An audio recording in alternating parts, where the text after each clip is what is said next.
This is one reason tidying up can feel so good. We are simultaneously moving forward and lightening the cognitive load our environment places on us.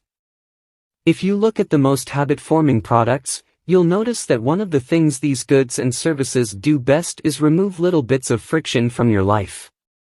Meal delivery services reduce the friction of shopping for groceries. Dating apps reduce the friction of making social introductions. Ride-sharing services reduce the friction of getting across town. Text messaging reduces the friction of sending a letter in the mail. Like a Japanese television manufacturer redesigning their workspace to reduce wasted motion, successful companies design their products to automate, eliminate, or simplify as many steps as possible. They reduce the number of fields on each form. They pare down the number of clicks required to create an account. They deliver their products with easy-to-understand directions or ask their customers to make fewer choices.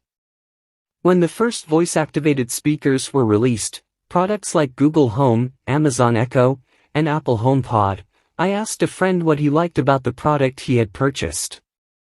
He said it was just easier to say, play some country music, than to pull out his phone, open the music app, and pick a playlist.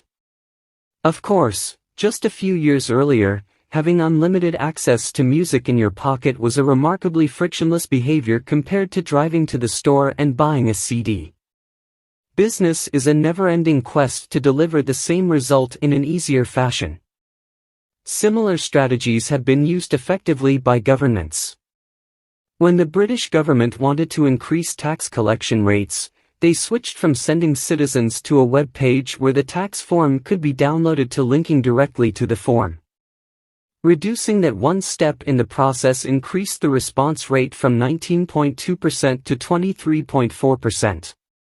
For a country like the United Kingdom, those percentage points represent millions in tax revenue. The central idea is to create an environment where doing the right thing is as easy as possible. Much of the battle of building better habits comes down to finding ways to reduce the friction associated with our good habits and increase the friction associated with our bad ones. Prime the environment for future use. Oswald Knuckles is an IT developer from Natchez, Mississippi. He is also someone who understands the power of priming his environment. Knuckles dialed in his cleaning habits by following a strategy he refers to as resetting the room. For instance, when he finishes watching television, he places the remote back on the TV stand, arranges the pillows on the couch, and folds the blanket. When he leaves his car, he throws any trash away. Whenever he takes a shower, he wipes down the toilet while the shower is warming up. As he notes, the perfect time to clean the toilet is right before you wash yourself in the shower anyway. The purpose of resetting each room is not simply to clean up after the last action, but to prepare for the next action. When I walk into a room, everything is in its right place, Knuckles wrote. Because I do this every day in every room, stuff always stays in good shape. People think I work hard, but I'm actually really lazy. I'm just proactively lazy. It gives you so much time back. Whenever you organize a space for its intended purpose, you are priming it to make the next action easy.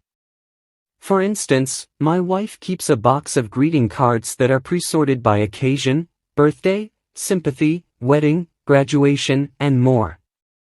Whenever necessary, she grabs an appropriate card and sends it off. She is incredibly good at remembering to send cards because she has reduced the friction of doing so. For years, I was the opposite. Someone would have a baby and I would think, I should send a card. But then weeks would pass and by the time I remembered to pick one up at the store, it was too late. The habit wasn't easy. There are many ways to prime your environment so it's ready for immediate use. If you want to cook a healthy breakfast, place the skillet on the stove, set the cooking spray on the counter, and lay out any plates and utensils you'll need the night before. When you wake up, making breakfast will be easy. Want to draw more? Put your pencils, pens, notebooks, and drawing tools on top of your desk, within easy reach. Want to exercise? Set out your workout clothes, shoes, gym bag, and water bottle ahead of time. Want to improve your diet? Chop up a ton of fruits and vegetables on weekends and pack them in containers, so you have easy access to healthy, ready-to-eat options during the week. These are simple ways to make the good habit the path of least resistance. You can also invert this principle and prime the environment to make bad behaviors difficult. If you find yourself watching too much television, for example, then unplug it after each use. Only plug it back in if you can say out loud the name of the show you want to watch. This setup creates just enough friction to prevent mindless viewing. If that doesn't do it, you can take it a step further. Unplug the television and take the batteries out of the remote after each use, so it takes an extra 10 seconds to turn it back on. And if you're really hardcore, move the television out of the living room and into a closet after each use. You can be sure you'll only take it out when you really want to watch something. The greater the friction, the less likely the habit. Whenever possible, I leave my phone in a different room until lunch. When it's right next to me, I'll check it all morning for no reason at all. But when it is in another room, I rarely think about it. And the friction is high enough that I won't go get it without a reason. As a result, I get 3 to 4 hours each morning when I can work without interruption. If sticking your phone in another room doesn't seem like enough, tell a friend or family member to hide it from you for a few hours. Ask a coworker to keep it at their desk in the morning and give it back to you at lunch. It is remarkable how little friction is required to prevent unwanted behavior. When I hide beer in the back of the fridge where I can't see it, I drink less. When I delete social media apps from my phone, it can be weeks before I download them again and log in. These tricks are unlikely to curb a true addiction, but for many of us, a little bit of friction can be the difference between sticking with a good habit or sliding into a bad one. Imagine the cumulative impact of making dozens of these changes and living in an environment designed to make the good behaviors easier and the bad behaviors harder. Whether we are approaching behavior change as an individual, a parent, a coach, or a leader, we should ask ourselves the same question: how can we design a world where it's easy to do what's right? Redesign your life so the actions that matter most are also the actions that are easiest to do. Chapter Summary. Human behavior follows the law of least effort. We will naturally gravitate toward the option that requires the least amount of work. Create an environment where doing the right thing is as easy as possible. Reduce the friction associated with good behaviors. When friction is low, habits are easy. Increase the friction associated with bad behaviors. When friction is high, habits are difficult. Prime your environment to make future actions easier. How to stop procrastinating by using the 2-minute rule. Twyla Tharp is widely regarded as one of the greatest dancers and choreographers of the modern era. In 1992, she was awarded a MacArthur Fellowship, often referred to as the Genius Grant, and she has spent the bulk of her career touring the globe to perform her original works. She also credits much of her success to simple daily habits. I begin each day of my life with a ritual, she writes.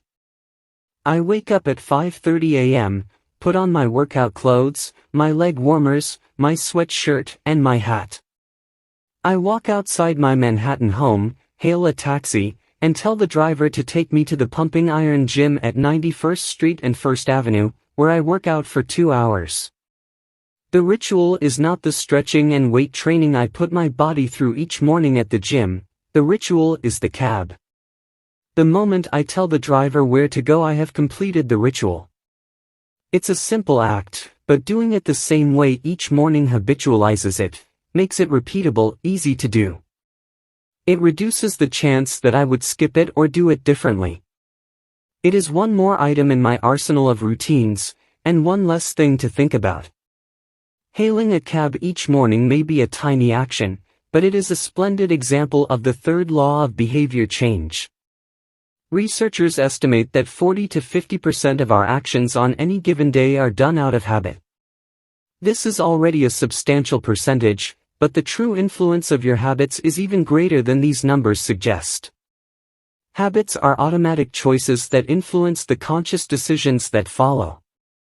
Yes, a habit can be completed in just a few seconds, but it can also shape the actions that you take for minutes or hours afterward. Habits are like the entrance ramp to a highway. They lead you down a path and, before you know it, you're speeding toward the next behavior. It seems to be easier to continue what you are already doing than to start doing something different. You sit through a bad movie for 2 hours. You keep snacking even when you're already full. You check your phone for just a second, and soon you have spent 20 minutes staring at the screen. In this way, the habits you follow without thinking often determine the choices you make when you are thinking. Each evening, there is a tiny moment, usually around 5:15 p.m., that shapes the rest of my night. My wife walks in the door from work and either we change into our workout clothes and head to the gym or we crash onto the couch, order Indian food, and watch The Office. Similar to Twyla Tharp hailing the cab, the ritual is changing into my workout clothes. If I change clothes, I know the workout will happen. Everything that follows, driving to the gym, deciding which exercises to do, stepping under the bar, is easy once I've taken the first step. Every day, there are a handful of moments that deliver an outsized impact. I refer to these little choices as decisive moments. The moment you decide between ordering takeout or cooking dinner. The moment you choose between driving your car or riding your bike. The moment you decide between starting your homework or grabbing the video game controller. These choices are a fork in the road. Decisive moments. Figure 14. The difference between a good day and a bad day is often a few productive and healthy choices made at decisive moments. Each one is like a fork in the road, and these choices stack up throughout the day and can ultimately lead to very different outcomes. Decisive moments set the options available to your future self. For instance, walking into a restaurant is a decisive moment because it determines what you'll be eating for lunch. Technically, you are in control of what you order, but in a larger sense, you can only order an item if it is on the menu.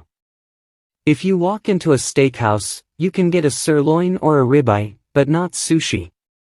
Your options are constrained by what's available. They are shaped by the first choice. We are limited by where our habits lead us. This is why mastering the decisive moments throughout your day is so important. Each day is made up of many moments, but it is really a few habitual choices that determine the path you take. These little choices stack up, each one setting the trajectory for how you spend the next chunk of time. Habits are the entry point, not the end point. They are the cab, not the gym. The 2-minute rule. Even when you know you should start small, it's easy to start too big. When you dream about making a change, excitement inevitably takes over and you end up trying to do too much too soon. The most effective way I know to counteract this tendency is to use the 2-minute rule, which states, when you start a new habit, it should take less than 2 minutes to do. You'll find that nearly any habit can be scaled down into a 2-minute version. Read before bed each night becomes read 1 page. Do 30 minutes of yoga becomes take out my yoga mat. Study for class becomes open my notes. Fold the laundry becomes fold 1 pair of socks. Run 3 miles becomes tie my running shoes. The idea is to make your habits as easy as possible to start. Anyone can meditate for 1 minute, read 1 page, or put 1 item of clothing away. And, as we have just discussed, this is a powerful strategy because once you've started doing the right thing, it is much easier to continue doing it. A new habit should not feel like a challenge. The actions that follow can be challenging, but the first 2 minutes should be easy. What you want is a gateway habit that naturally leads you down a more productive path. You can usually figure out the gateway habits that will lead to your desired outcome by mapping out your goals on a scale from very easy to very hard. For instance, running a marathon is very hard. Running a 5K is hard. Walking 10,000 steps is moderately difficult. Walking 10 minutes is easy. And putting on your running shoes is very easy. Your goal might be to run a marathon, but your gateway habit is to put on your running shoes. That's how you follow the 2-minute rule. Very easy, put on your running shoes. Write one sentence. Open your notes. Easy. Walk 10 minutes. Write one paragraph. Study for 10 minutes. Moderate. Walk 10,000 steps. Write 1,000 words. Study for 3 hours. Hard. Run a 5K.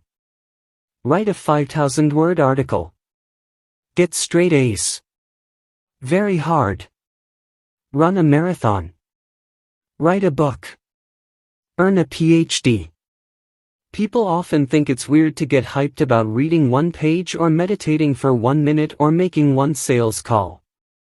But the point is not to do one thing. The point is to master the habit of showing up. The truth is, a habit must be established before it can be improved. If you can't learn the basic skill of showing up, then you have little hope of mastering the finer details. Instead of trying to engineer a perfect habit from the start, do the easy thing on a more consistent basis. You have to standardize before you can optimize. As you master the art of showing up, the first 2 minutes simply become a ritual at the beginning of a larger routine. This is not merely a hack to make habits easier but actually the ideal way to master a difficult skill. The more you ritualize the beginning of a process, the more likely it becomes that you can slip into the state of deep focus that is required to do great things. By doing the same warm-up before every workout, you make it easier to get into a state of peak performance. By following the same creative ritual, you make it easier to get into the hard work of creating. By developing a consistent power-down habit, you make it easier to get to bed at a reasonable time each night. You may not be able to automate the whole process, but you can make the first action mindless. Make it easy to start and the rest will follow. The 2-minute rule can seem like a trick to some people. You know that the real goal is to do more than just 2 minutes, so it may feel like you're trying to fool yourself. Nobody is actually aspiring to read 1 page or do 1 push-up or open their notes. And if you know it's a mental trick, why would you fall for it? If the 2-minute rule feels forced, try this, do it for 2 minutes and then stop. Go for a run, but you must stop after 2 minutes. Start meditating, but you must stop after 2 minutes. Study Arabic, but you must stop after 2 minutes. It's not a strategy for starting, it's the whole thing. Your habit can only last 120 seconds. One of my readers used this strategy to lose over 100 pounds. In the beginning, he went to the gym each day, but he told himself he wasn't allowed to stay for more than 5 minutes. He would go to the gym, exercise for 5 minutes, and leave as soon as his time was up. After a few weeks, he looked around and thought, well, I'm always coming here anyway. I might as well start staying a little longer. A few years later, the weight was gone. Journaling provides another example. Nearly everyone can benefit from getting their thoughts out of their head and onto paper, but most people give up after a few days or avoid it entirely because journaling feels like a chore. The secret is to always stay below the point where it feels like work. Greg McEwen, a leadership consultant from the United Kingdom, built a daily journaling habit by specifically writing less than he felt like. He always stopped journaling before it seemed like a hassle. Ernest Hemingway believed in similar advice for any kind of writing.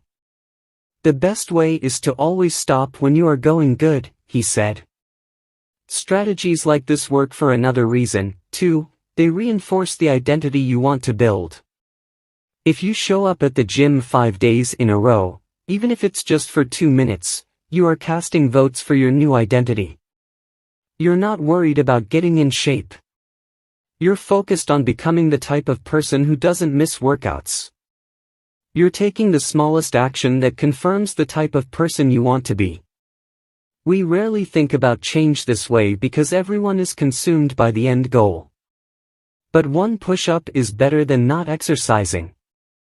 1 minute of guitar practice is better than none at all.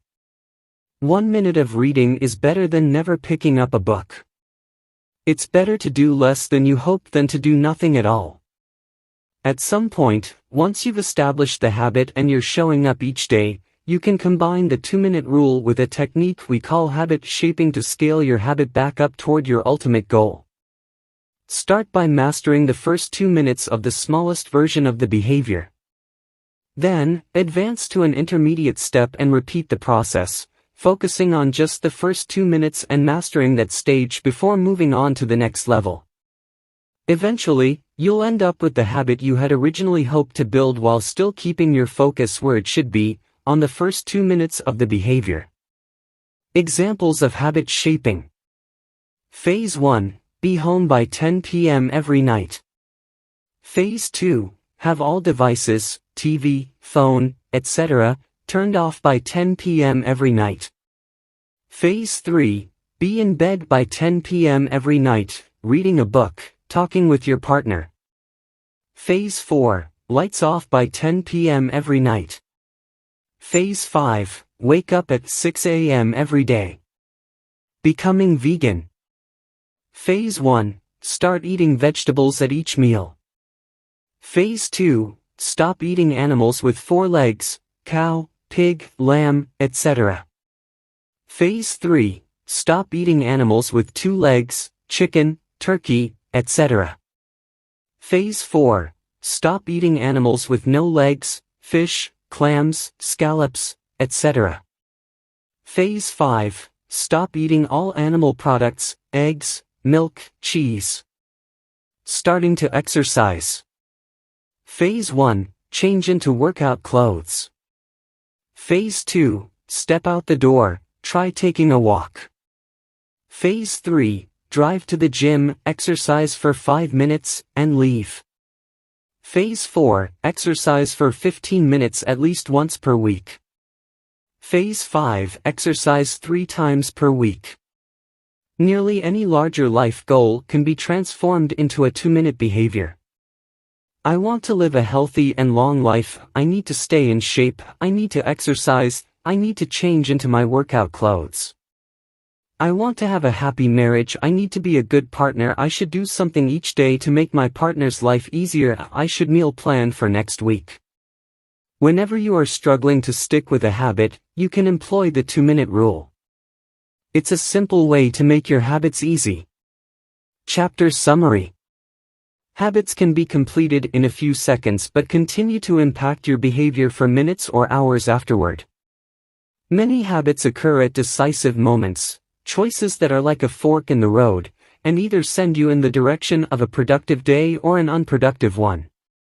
The 2-minute rule states, when you start a new habit, it should take less than 2 minutes to do.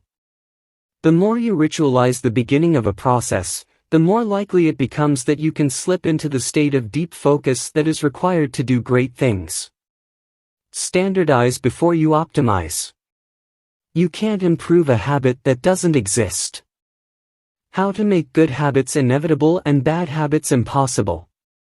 In the summer of 1830, Victor Hugo was facing an impossible deadline. 12 months earlier, the French author had promised his publisher a new book. But instead of writing, he spent that year pursuing other projects, entertaining guests, and delaying his work. Frustrated, Hugo's publisher responded by setting a deadline less than 6 months away. The book had to be finished by February 1831. Hugo concocted a strange plan to beat his procrastination. He collected all of his clothes and asked an assistant to lock them away in a large chest. He was left with nothing to wear except a large shawl. Lacking any suitable clothing to go outdoors, he remained in his study and wrote furiously during the fall and winter of 1830. The Hunchback of Notre Dame was published 2 weeks early on January 14, 1831. Sometimes success is less about making good habits easy and more about making bad habits hard. This is an inversion of the third law of behavior change: make it difficult. If you find yourself continually struggling to follow through on your plans, then you can take a page from Victor Hugo and make your bad habits more difficult by creating what psychologists call a commitment device. A commitment device is a choice you make in the present that controls your actions in the future. It is a way to lock in future behavior, bind you to good habits, and restrict you from bad ones. When Victor Hugo shut his clothes away so he could focus on writing, he was creating a commitment device. There are many ways to create a commitment device. You can reduce overeating by purchasing food in individual packages rather than in bulk size. You can voluntarily ask to be added to the banned list at casinos and online poker sites to prevent future gambling sprees. I've even heard of athletes who have to make weight for a competition choosing to leave their wallets at home during the week before weigh-in so they won't be tempted to buy fast food. As another example, my friend and fellow habits expert Nir Eyal purchased an outlet timer, which is an adapter that he plugged in between his internet router and the power outlet. At 10 p.m. each night, the outlet timer cuts off the power to the router. When the internet goes off, everyone knows it is time to go to bed. Commitment devices are useful because they enable you to take advantage of good intentions before you can fall victim to temptation. Whenever I'm looking to cut calories, for example, I will ask the waiter to split my meal and box half of it to go before the meal is served. If I waited until the meal came out and told myself I'll just eat half, it would never work. The key is to change the task such that it requires more work to get out of the good habit than to get started on it. If you're feeling motivated to get in shape, schedule a yoga session and pay ahead of time. If you're excited about the business you want to start, email an entrepreneur you respect and set up a consulting call. When the time comes to act, the only way to bail is to cancel the meeting, which requires effort and may cost money. Commitment devices increase the odds that you'll do the right thing in the future by making bad habits difficult in the present. However, we can do even better. We can make good habits inevitable and bad habits impossible. How to automate a habit and never think about it again. John Henry Patterson was born in Dayton, Ohio, in 1844. He spent his childhood doing chores on the family farm and working shifts at his father's sawmill. After attending college at Dartmouth, Patterson returned to Ohio and opened a small supply store for coal miners. It seemed like a good opportunity. The store faced little competition and enjoyed a steady stream of customers, but still struggled to make money. That was when Patterson discovered his employees were stealing from him. In the mid-1800s, employee theft was a common problem. Receipts were kept in an open drawer and could easily be altered or discarded. There were no video cameras to review behavior and no software to track transactions. Unless you were willing to hover over your employees every minute of the day, or to manage all transactions yourself, it was difficult to prevent theft. As Patterson mulled over his predicament, he came across an advertisement for a new invention called Ritty's Incorruptible Cashier. Designed by fellow Dayton resident James Ritty, it was the first cash register. The machine automatically locked the cash and receipts inside after each transaction. Patterson bought 2 for $50 each. Employee theft at his store vanished overnight. In the next 6 months, Patterson's business went from losing money to making $5,000 in profit, the equivalent of more than $100,000 today. Patterson was so impressed with the machine that he changed businesses. He bought the rights to Ritty's invention and opened the National Cash Register Company. 10 years later, National Cash Register had over 1,000 employees and was on its way to becoming one of the most successful businesses of its time. The best way to break a bad habit is to make it impractical to do. Increase the friction until you don't even have the option to act. The brilliance of the cash register was that it automated ethical behavior by making stealing practically impossible. Rather than trying to change the employees, it made the preferred behavior automatic. Some actions, like installing a cash register, pay off again and again. These one-time choices require a little bit of effort up front but create increasing value over time. I'm fascinated by the idea that a single choice can deliver returns again and again, and I surveyed my readers on their favorite one-time actions that lead to better long-term habits. The table on the following page shares some of the most popular answers. I'd wager that if the average person were to simply do half of the one-time actions on this list, even if they didn't give another thought to their habits, most would find themselves living a better life a year from now. These one-time actions are a straightforward way to employ the third law of behavior change. They make it easier to sleep well, eat healthy, be productive, save money, and generally live better. One-time actions that lock in good habits. Nutrition. Buy a water filter to clean your drinking water. Use smaller plates to reduce caloric intake. Sleep. Buy a good mattress. Get blackout curtains. Remove your television from your bedroom. Productivity. Unsubscribe from emails. Turn off notifications and mute group chats. Set your phone to silent. Use email filters to clear up your inbox. Delete games and social media apps on your phone. Happiness. Get a dog. Move to a friendly, social neighborhood. General health. Get vaccinated. Buy good shoes to avoid back pain. Buy a supportive chair or standing desk. Finance. Enroll in an automatic savings plan. Set up automatic bill pay. Cut cable service.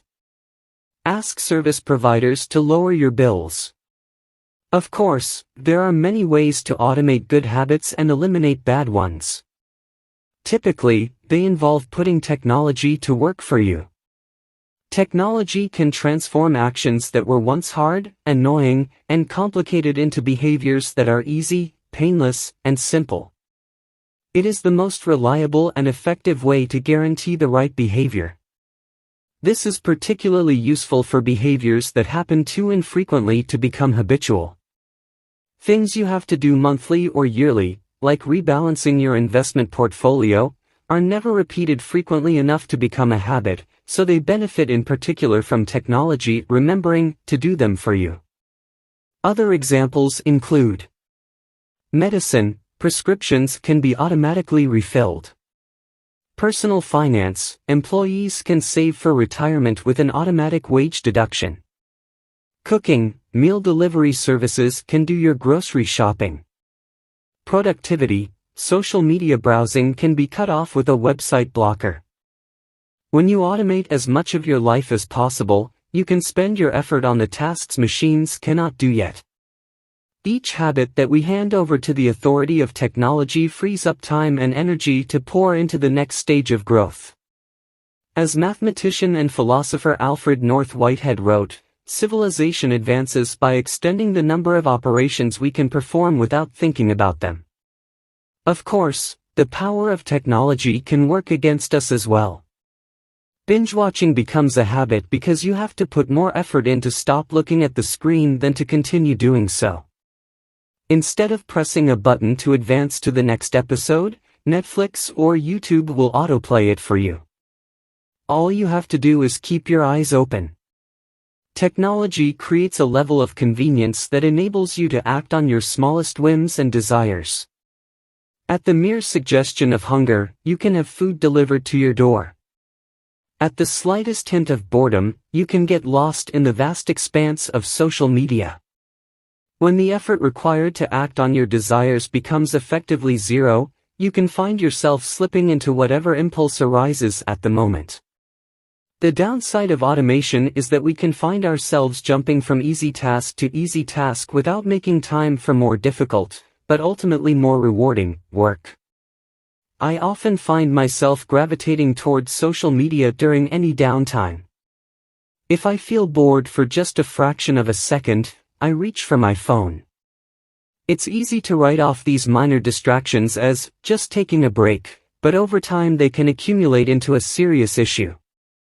The constant tug of just one more minute can prevent me from doing anything of consequence. I'm not the only one. The average person spends over 2 hours per day on social media. What could you do with an extra 600 hours per year?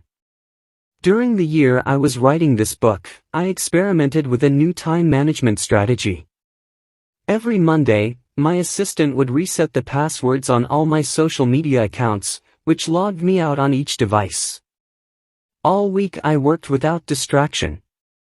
On Friday, she would send me the new passwords. I had the entire weekend to enjoy what social media had to offer until Monday morning when she would do it again. If you don't have an assistant, team up with a friend or family member and reset each other's passwords each week. One of the biggest surprises was how quickly I adapted. Within the first week of locking myself out of social media, I realized that I didn't need to check it nearly as often as I had been, and I certainly didn't need it each day. It had simply been so easy that it had become the default. Once my bad habit became impossible, I discovered that I did actually have the motivation to work on more meaningful tasks. After I removed the mental candy from my environment, it became much easier to eat the healthy stuff.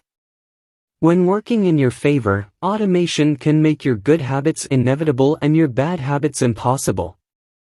It is the ultimate way to lock in future behavior rather than relying on willpower in the moment. By utilizing commitment devices, strategic one-time decisions, and technology, you can create an environment of inevitability, a space where good habits are not just an outcome you hope for but an outcome that is virtually guaranteed. Chapter Summary. The inversion of the third law of behavior change is make it difficult. A commitment device is a choice you make in the present that locks in better behavior in the future. The ultimate way to lock in future behavior is to automate your habits. One-time choices, like buying a better mattress or enrolling in an automatic savings plan, are single actions that automate your future habits and deliver increasing returns over time. Using technology to automate your habits is the most reliable and effective way to guarantee the right behavior. How to create a good habit. The first law, make it obvious. 1.1, fill out the habit scorecard. Write down your current habits to become aware of them. 1.2, use implementation intentions, I will, behavior, at, time, in, location. 1.3, use habit stacking, after, current habit, I will, new habit. 1.4, design your environment. Make the cues of good habits obvious and visible. The second law, make it attractive. 2.1, use temptation bundling. Pair an action you want to do with an action you need to do. 2.2, join a culture where your desired behavior is the normal behavior. 2.3, create a motivation ritual. Do something you enjoy immediately before a difficult habit. The third law, make it easy. 3.1, reduce friction. Decrease the number of steps between you and your good habits. 3.2, prime the environment. Prepare your environment to make future actions easier. 3.3, master the decisive moment. Optimize the small choices that deliver outsized impact. 3.4, use the 2-minute rule. Downscale your habits until they can be done in 2 minutes or less. 3.5, automate your habits. Invest in technology and one-time purchases that lock in future behavior. The fourth law, make it satisfying. How to break a bad habit. Inversion of the first law, make it invisible. 1.5, reduce exposure. Remove the cues of your bad habits from your environment. Inversion of the second law, make it unattractive. 2.4, reframe your mindset. Highlight the benefits of avoiding your bad habits. Inversion of the third law, make it difficult. 3.6, increase friction. Increase the number of steps between you and your bad habits. 3.7, use a commitment device. Restrict your future choices to the ones that benefit you. Inversion of the fourth law, make it unsatisfying. The fourth law. Make it satisfying. The cardinal rule of behavior change. In the late 1990s, a public health worker named Stephen Luby left his hometown of Omaha, Nebraska, and bought a one-way ticket to Karachi, Pakistan. Karachi was one of the most populous cities in the world. By 1998, over 9 million people called it home.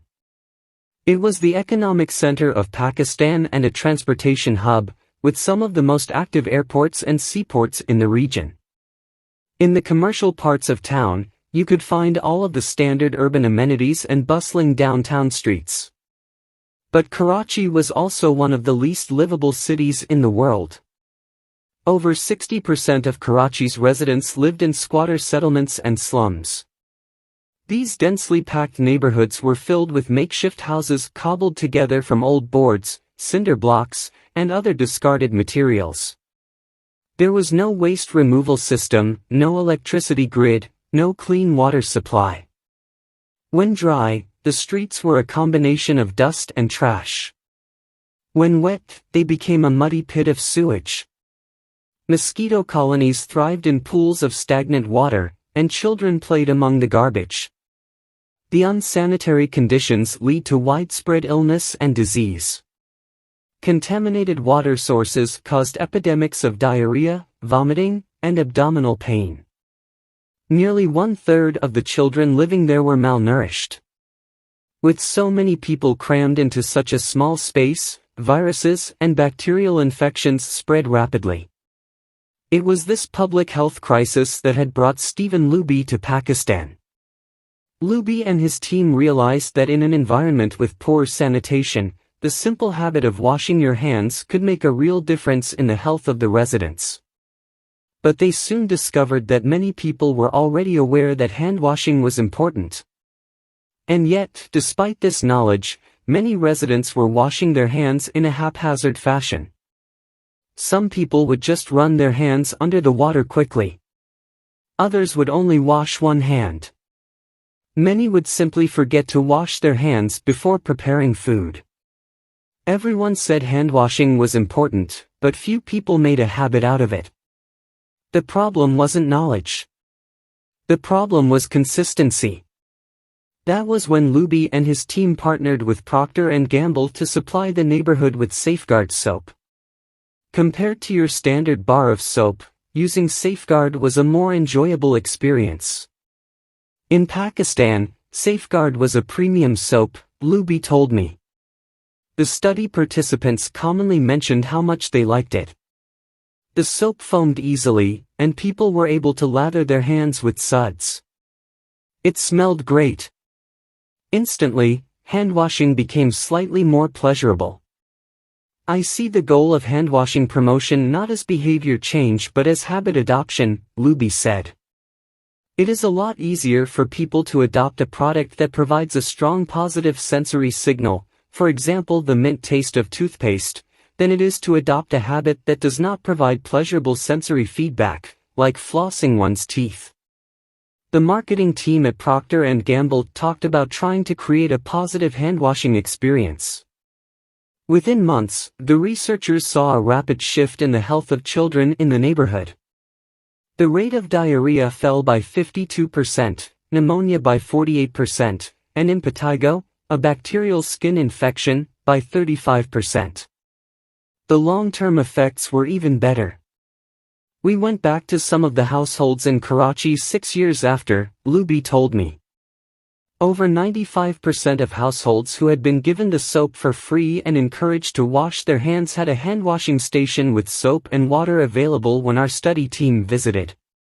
We had not given any soap to the intervention group for over 5 years, but during the trial they had become so habituated to wash their hands that they had maintained the practice. It was a powerful example of the fourth and final law of behavior change: make it satisfying. We are more likely to repeat a behavior when the experience is satisfying. This is entirely logical. Feelings of pleasure, even minor ones like washing your hands with soap that smells nice and lathers well, are signals that tell the brain, this feels good. Do this again, next time. Pleasure teaches your brain that a behavior is worth remembering and repeating. Take the story of chewing gum. Chewing gum had been sold commercially throughout the 1800s, but it wasn't until Wrigley launched in 1891 that it became a worldwide habit. Early versions were made from relatively bland resins, chewy, but not tasty. Wrigley revolutionized the industry by adding flavors like spearmint and juicy fruit, which made the product flavorful and fun to use. Then they went a step further and began pushing chewing gum as a pathway to a clean mouth. Advertisements told readers to refresh your taste. Tasty flavors and the feeling of a fresh mouth provided little bits of immediate reinforcement and made the product satisfying to use.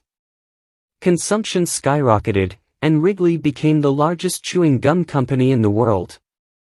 Toothpaste had a similar trajectory.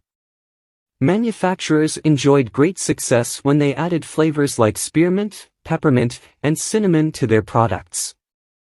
These flavors don't improve the effectiveness of toothpaste. They simply create a clean mouth feel and make the experience of brushing your teeth more pleasurable. My wife actually stopped using Sensodyne because she didn't like the aftertaste. She switched to a brand with a stronger mint flavor, which proved to be more satisfying. Conversely, if an experience is not satisfying, we have little reason to repeat it.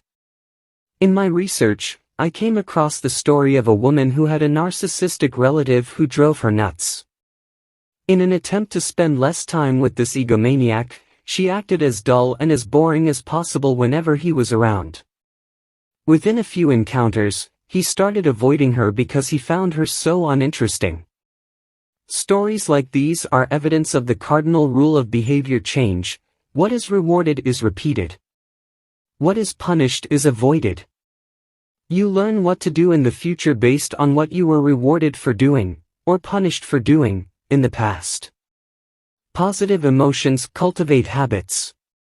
Negative emotions destroy them. The first 3 laws of behavior change: make it obvious, make it attractive, and make it easy, increase the odds that a behavior will be performed this time.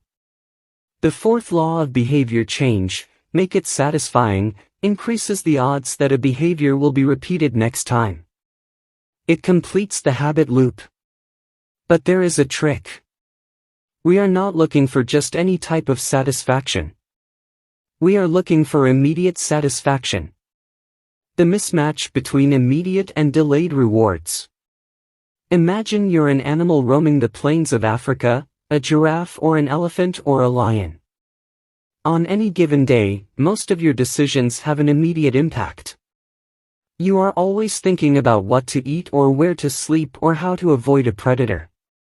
You are constantly focused on the present or the very near future. You live in what scientists call an immediate return environment because your actions instantly deliver clear and immediate outcomes. Now switch back to your human self. In modern society, many of the choices you make today will not benefit you immediately. If you do a good job at work, you'll get a paycheck in a few weeks. If you exercise today, perhaps you won't be overweight next year. If you save money now, maybe you'll have enough for retirement decades from now. You live in what scientists call a delayed return environment because you can work for years before your actions deliver the intended payoff.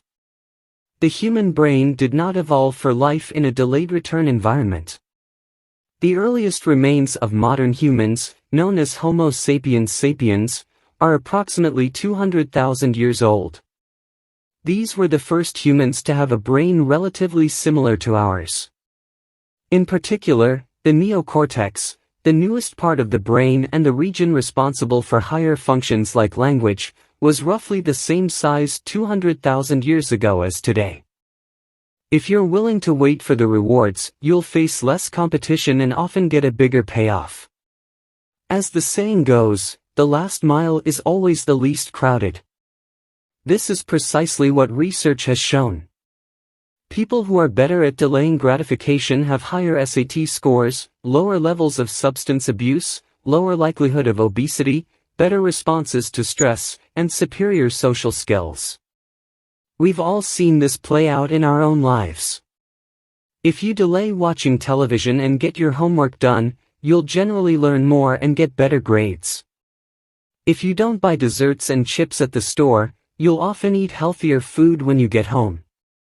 At some point, success in nearly every field requires you to ignore an immediate reward in favor of a delayed reward. Here's the problem: most people know that delaying gratification is the wise approach. They want the benefits of good habits, to be healthy, productive, at peace. But these outcomes are seldom top of mind at the decisive moment. Thankfully, it's possible to train yourself to delay gratification, but you need to work with the grain of human nature, not against it. The best way to do this is to add a little bit of immediate pleasure to the habits that pay off in the long run and a little bit of immediate pain to ones that don't. How to turn instant gratification to your advantage. The vital thing in getting a habit to stick is to feel successful, even if it's in a small way. The feeling of success is a signal that your habit paid off and that the work was worth the effort. In a perfect world, the reward for a good habit is the habit itself. In the real world, good habits tend to feel worthwhile only after they have provided you with something.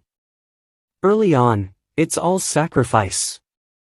You've gone to the gym a few times, but you're not stronger or fitter or faster, at least, not in any noticeable sense. It's only months later, once you shed a few pounds or your arms gain some definition, that it becomes easier to exercise for its own sake. In the beginning, you need a reason to stay on track.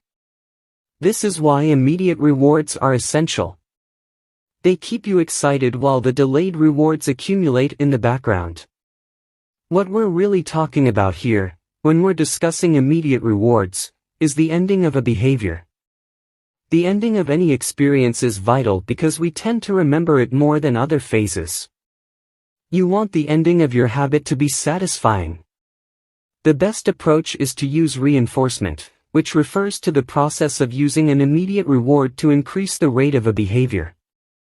Habit stacking, which we covered in Chapter 5, ties your habit to an immediate cue, which makes it obvious when to start. Reinforcement ties your habit to an immediate reward, which makes it satisfying when you finish. Immediate reinforcement can be especially helpful when dealing with habits of avoidance, which are behaviors you want to stop doing. It can be challenging to stick with habits like no frivolous purchases or no alcohol this month, because nothing happens when you skip happy hour drinks or don't buy that pair of shoes. It can be hard to feel satisfied when there is no action in the first place. All you're doing is resisting temptation, and there isn't much satisfying about that. One solution is to turn the situation on its head. You want to make avoidance visible. Open a savings account and label it for something you want, maybe leather jacket. Whenever you pass on a purchase, put the same amount of money in the account. Skip your morning latte. Transfer $5. Pass on another month of Netflix. Move $10 over. It's like creating a loyalty program for yourself. The immediate reward of seeing yourself save money toward the leather jacket feels a lot better than being deprived. You are making it satisfying to do nothing. One of my readers and his wife used a similar setup. They wanted to stop eating out so much and start cooking together more. They labeled their savings account "Trip to Europe." Whenever they skipped going out to eat, they transferred $50 into the account. At the end of the year, they put the money toward the vacation. It is worth noting that it is important to select short-term rewards that reinforce your identity rather than ones that conflict with it. Buying a new jacket is fine if you're trying to lose weight or read more books, but it doesn't work if you're trying to budget and save money. Instead, taking a bubble bath or going on a leisurely walk are good examples of rewarding yourself with free time, which aligns with your ultimate goal of more freedom and financial independence. Similarly, if your reward for exercising is eating a bowl of ice cream, then you're casting votes for conflicting identities, and it ends up being a wash. Instead, maybe your reward is a massage, which is both a luxury and a vote toward taking care of your body. Now the short-term reward is aligned with your long-term vision of being a healthy person. Eventually, as intrinsic rewards like a better mood, more energy, and reduced stress kick in, you'll become less concerned with chasing the secondary reward. The identity itself becomes the reinforcer. You do it because it's who you are and it feels good to be you. The more a habit becomes part of your life, the less you need outside encouragement to follow through. Incentives can start a habit. Identity sustains a habit. That said, it takes time for the evidence to accumulate and a new identity to emerge. Immediate reinforcement helps maintain motivation in the short term while you're waiting for the long-term rewards to arrive. In summary, a habit needs to be enjoyable for it to last. Simple bits of reinforcement, like soap that smells great or toothpaste that has a refreshing mint flavor or seeing $50 hit your savings account, can offer the immediate pleasure you need to enjoy a habit. And change is easy when it is enjoyable. Chapter Summary. The fourth law of behavior change is make it satisfying. We are more likely to repeat a behavior when the experience is satisfying. The human brain evolved to prioritize immediate rewards over delayed rewards. The cardinal rule of behavior change: what is immediately rewarded is repeated. What is immediately punished is avoided. To get a habit to stick, you need to feel immediately successful, even if it's in a small way. The first three laws of behavior change: make it obvious, make it attractive, and make it easy, increase the odds that a behavior will be performed this time. The fourth law of behavior change, make it satisfying, increases the odds that a behavior will be repeated next time. How to stick with good habits every day. In 1993, a bank in Abbotsford, Canada, hired a 23-year-old stockbroker named Trent Dursmid. Abbotsford was a relatively small suburb, tucked away in the shadow of nearby Vancouver, where most of the big business deals were being made. Given the location, and the fact that Dursmid was a rookie, nobody expected too much of him. But he made brisk progress thanks to a simple daily habit. Dursmid began each morning with 2 jars on his desk. One was filled with 120 paper clips.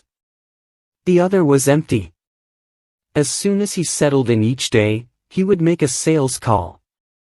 Immediately after, he would move 1 paper clip from the full jar to the empty jar and the process would begin again. Every morning I would start with 120 paper clips in 1 jar and I would keep dialing the phone until I had moved them all to the second jar, he told me. Within 18 months, Dursmid was bringing in $5 million to the firm. By age 24, he was making $75,000 per year, the equivalent of $125,000 today. Not long after, he landed a 6-figure job with another company. I like to refer to this technique as the paperclip strategy, and, over the years, I've heard from readers who have employed it in a variety of ways. One woman shifted a hairpin from one container to another whenever she wrote a page of her book. Another man moved a marble from one bin to the next after each set of push-ups. Making progress is satisfying, and visual measures, like moving paper clips or hairpins or marbles, provide clear evidence of your progress. As a result, they reinforce your behavior and add a little bit of immediate satisfaction to any activity. Visual measurement comes in many forms: food journals, workout logs, loyalty punch cards, the progress bar on a software download, even the page numbers in a book. But perhaps the best way to measure your progress is with a habit tracker. How to keep your habits on track. A habit tracker is a simple way to measure whether you did a habit. The most basic format is to get a calendar and cross off each day you stick with your routine.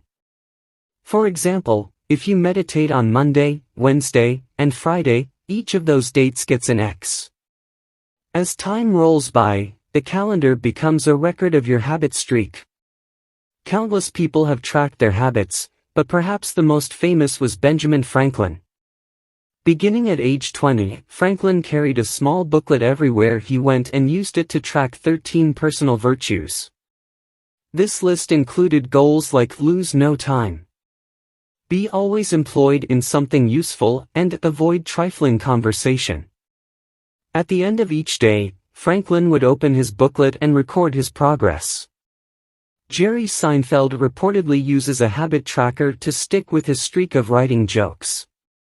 In the documentary Comedian, he explains that his goal is simply to never break the chain of writing jokes every day. In other words, he is not focused on how good or bad a particular joke is or how inspired he feels. He is simply focused on showing up and adding to his streak. Don't break the chain is a powerful mantra. Don't break the chain of sales calls and you'll build a successful book of business. Don't break the chain of workouts and you'll get fit faster than you'd expect. Don't break the chain of creating every day and you will end up with an impressive portfolio. Habit tracking is powerful because it leverages multiple laws of behavior change. It simultaneously makes a behavior obvious, attractive, and satisfying. Let's break down each one. Benefit number 1, habit tracking is obvious. Recording your last action creates a trigger that can initiate your next one. Habit tracking naturally builds a series of visual cues like the streak of X's on your calendar or the list of meals in your food log. When you look at the calendar and see your streak, you'll be reminded to act again. Research has shown that people who track their progress on goals like losing weight, quitting smoking, and lowering blood pressure are all more likely to improve than those who don't. One study of more than 1,600 people found that those who kept a daily food log lost twice as much weight as those who did not. The mere act of tracking a behavior can spark the urge to change it. Habit tracking also keeps you honest. Most of us have a distorted view of our own behavior. We think we act better than we do. Measurement offers one way to overcome our blindness to our own behavior and notice what's really going on each day. One glance at the paper clips in the container and you immediately know how much work you have, or haven't, been putting in. When the evidence is right in front of you, you're less likely to lie to yourself. Benefit number 2, habit tracking is attractive. The most effective form of motivation is progress. When we get a signal that we are moving forward, we become more motivated to continue down that path. In this way, habit tracking can have an addictive effect on motivation. Each small win feeds your desire. This can be particularly powerful on a bad day. When you're feeling down, it's easy to forget about all the progress you have already made. Habit tracking provides visual proof of your hard work, a subtle reminder of how far you've come. Plus, the empty square you see each morning can motivate you to get started because you don't want to lose your progress by breaking the streak. Benefit number 3, habit tracking is satisfying. This is the most crucial benefit of all. Tracking can become its own form of reward. It is satisfying to cross an item off your to-do list, to complete an entry in your workout log, or to mark an X on the calendar. It feels good to watch your results grow, the size of your investment portfolio, the length of your book manuscript, and if it feels good, then you're more likely to endure. Habit tracking also helps keep your eye on the ball. You're focused on the process rather than the result. You're not fixated on getting six-pack abs, you're just trying to keep the streak alive and become the type of person who doesn't miss workouts. In summary, habit tracking, 1. Creates a visual cue that can remind you to act. 2. Is inherently motivating because you see the progress you are making and don't want to lose it. And 3. Feels satisfying whenever you record another successful instance of your habit. Furthermore, habit tracking provides visual proof that you are casting votes for the type of person you wish to become, which is a delightful form of immediate and intrinsic gratification. You may be wondering, if habit tracking is so useful, why have I waited so long to talk about it? Despite all the benefits, I've left this discussion until now for a simple reason: many people resist the idea of tracking and measuring. It can feel like a burden because it forces you into two habits, the habit you're trying to build and the habit of tracking it. Counting calories sounds like a hassle when you're already struggling to follow a diet. Writing down every sales call seems tedious when you've got work to do. It feels easier to say, "I'll just eat less." Or, "I'll try harder." Or, "I'll remember to do it." People inevitably tell me things like, "I have a decision journal, but I wish I used it more." Or, "I recorded my workouts for a week, but then quit." I've been there myself. I once made a food log to track my calories. I managed to do it for one meal and then gave up. Tracking isn't for everyone, and there is no need to measure your entire life. But nearly anyone can benefit from it in some form, even if it's only temporary. What can we do to make tracking easier? First, whenever possible, measurement should be automated. You'll probably be surprised by how much you're already tracking without knowing it. Your credit card statement tracks how often you go out to eat. Your Fitbit registers how many steps you take and how long you sleep. Your calendar records how many new places you travel to each year. Once you know where to get the data, add a note to your calendar to review it each week or each month, which is more practical than tracking it every day. Second, manual tracking should be limited to your most important habits. It is better to consistently track one habit than to sporadically track 10. Finally, record each measurement immediately after the habit occurs. The completion of the behavior is the cue to write it down. This approach allows you to combine the habit stacking method mentioned in Chapter 5 with habit tracking. The habit stacking plus habit tracking formula is: after current habit, I will track my habit. After I hang up the phone from a sales call, I will move one paperclip over. After I finish each set at the gym, I will record it in my workout journal. After I put my plate in the dishwasher, I will write down what I ate. These tactics can make tracking your habits easier. Even if you aren't the type of person who enjoys recording your behavior, I think you'll find a few weeks of measurements to be insightful. It's always interesting to see how you've actually been spending your time. That said, every habit streak ends at some point. And, more important than any single measurement, is having a good plan for when your habits slide off track. How to recover quickly when your habits break down. No matter how consistent you are with your habits, it is inevitable that life will interrupt you at some point. Perfection is not possible. Before long, an emergency will pop up, you get sick or you have to travel for work or your family needs a little more of your time. Whenever this happens to me, I try to remind myself of a simple rule: never miss twice. If I miss one day, I try to get back into it as quickly as possible. Missing one workout happens, but I'm not going to miss 2 in a row. Maybe I'll eat an entire pizza, but I'll follow it up with a healthy meal. I can't be perfect, but I can avoid a second lapse. As soon as one streak ends, I get started on the next one. The first mistake is never the one that ruins you. It is the spiral of repeated mistakes that follows. Missing once is an accident. Missing twice is the start of a new habit. This is a distinguishing feature between winners and losers. Anyone can have a bad performance, a bad workout, or a bad day at work. But when successful people fail, they rebound quickly. The breaking of a habit doesn't matter if the reclaiming of it is fast.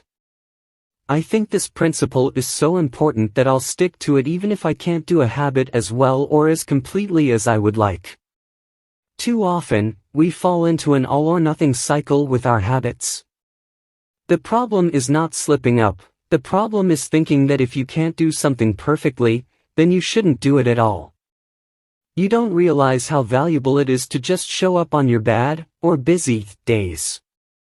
Lost days hurt you more than successful days help you. If you start with $100, then a 50% gain will take you to $150. But you only need a 33% loss to take you back to $100. In other words, avoiding a 33% loss is just as valuable as achieving a 50% gain. As Charlie Munger says, the first rule of compounding: never interrupt it unnecessarily. This is why the bad workouts are often the most important ones.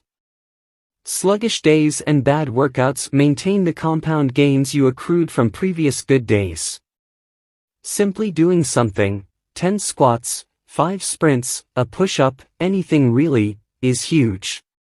Don't put up a zero. Don't let losses eat into your compounding. Furthermore, it's not always about what happens during the workout. It's about being the type of person who doesn't miss workouts. It's easy to train when you feel good, but it's crucial to show up when you don't feel like it, even if you do less than you hope. Going to the gym for 5 minutes may not improve your performance, but it reaffirms your identity. The all-or-nothing cycle of behavior change is just one pitfall that can derail your habits. Another potential danger, especially if you are using a habit tracker, is measuring the wrong thing. Knowing when, and when not, to track a habit. Say you're running a restaurant and you want to know if your chef is doing a good job. One way to measure success is to track how many customers pay for a meal each day. If more customers come in, the food must be good. If fewer customers come in, something must be wrong. However, this one measurement, daily revenue, only gives a limited picture of what's really going on. Just because someone pays for a meal doesn't mean they enjoy the meal. Even dissatisfied customers are unlikely to dine and dash. In fact, if you're only measuring revenue, the food might be getting worse, but you're making up for it with marketing or discounts or some other method. Instead, it may be more effective to track how many customers finish their meal or perhaps the percentage of customers who leave a generous tip. The dark side of tracking a particular behavior is that we become driven by the number rather than the purpose behind it. If your success is measured by quarterly earnings, you will optimize sales, revenue, and accounting for quarterly earnings. If your success is measured by a lower number on the scale, you will optimize for a lower number on the scale, even if that means embracing crash diets, juice cleanses, and fat loss pills. The human mind wants to win whatever game is being played. This pitfall is evident in many areas of life. We focus on working long hours instead of getting meaningful work done. We care more about getting 10,000 steps than we do about being healthy. We teach for standardized tests instead of emphasizing learning, curiosity, and critical thinking. In short, we optimize for what we measure. When we choose the wrong measurement, we get the wrong behavior. This is sometimes referred to as Goodhart's law. Named after the economist Charles Goodhart, the principle states, when a measure becomes a target, it ceases to be a good measure. Measurement is only useful when it guides you and adds context to a larger picture, not when it consumes you. Each number is simply one piece of feedback in the overall system. In our data-driven world, we tend to overvalue numbers and undervalue anything ephemeral, soft, and difficult to quantify. We mistakenly think the factors we can measure are the only factors that exist. But just because you can measure something doesn't mean it's the most important thing. And just because you can't measure something doesn't mean it's not important at all. All of this to say, it's crucial to keep habit tracking in its proper place. It can feel satisfying to record a habit and track your progress, but the measurement is not the only thing that matters. Furthermore, there are many ways to measure progress, and sometimes it helps to shift your focus to something entirely different. This is why non-scale victories can be effective for weight loss. The number on the scale may be stubborn, so if you focus solely on that number, your motivation will sag. But you may notice that your skin looks better, or you wake up earlier, or your sex drive got a boost. All of these are valid ways to track your improvement. If you're not feeling motivated by the number on the scale, perhaps it's time to focus on a different measurement, one that gives you more signals of progress. No matter how you measure your improvement, habit tracking offers a simple way to make your habits more satisfying. Each measurement provides a little bit of evidence that you're moving in the right direction and a brief moment of immediate pleasure for a job well done. Chapter Summary. One of the most satisfying feelings is the feeling of making progress. A habit tracker is a simple way to measure whether you did a habit, like marking an X on a calendar. Habit trackers and other visual forms of measurement can make your habits satisfying by providing clear evidence of your progress. Don't break the chain. Try to keep your habit streak alive. Never miss twice. If you miss one day, try to get back on track as quickly as possible. Just because you can measure something doesn't mean it's the most important thing. How an accountability partner can change everything. After serving as a pilot in World War II, Roger Fisher attended Harvard Law School and spent 34 years specializing in negotiation and conflict management. He founded the Harvard Negotiation Project and worked with numerous countries and world leaders on peace resolutions, hostage crises, and diplomatic compromises. But it was in the 1970s and 1980s, as the threat of nuclear war escalated, that Fisher developed perhaps his most interesting idea. At the time, Fisher was focused on designing strategies that could prevent nuclear war, and he had noticed a troubling fact. Any sitting president would have access to launch codes that could kill millions of people but would never actually see anyone die because he would always be thousands of miles away. My suggestion was quite simple, he wrote in 1981. Put that nuclear code number in a little capsule, and then implant that capsule right next to the heart of a volunteer. The volunteer would carry with him a big, heavy butcher knife as he accompanied the president. If ever the president wanted to fire nuclear weapons, the only way he could do so would be for him first, with his own hands, to kill one human being. The president says, "George, I'm sorry, but tens of millions must die." He has to look at someone and realize what death is, what an innocent death is. Blood on the White House carpet. It's reality brought home. When I suggested this to friends in the Pentagon, they said, "My God, that's terrible. Having to kill someone would distort the president's judgment. He might never push the button." Throughout our discussion of the fourth law of behavior change, we have covered the importance of making good habits immediately satisfying. Fisher's proposal is an inversion of the fourth law: make it immediately unsatisfying. Just as we are more likely to repeat an experience when the ending is satisfying, we are also more likely to avoid an experience when the ending is painful. Pain is an effective teacher. If a failure is painful, it gets fixed. If a failure is relatively painless, it gets ignored. The more immediate and more costly a mistake is, the faster you will learn from it. The threat of a bad review forces a plumber to be good at his job. The possibility of a customer never returning makes restaurants create good food. The cost of cutting the wrong blood vessel makes a surgeon master human anatomy and cut carefully.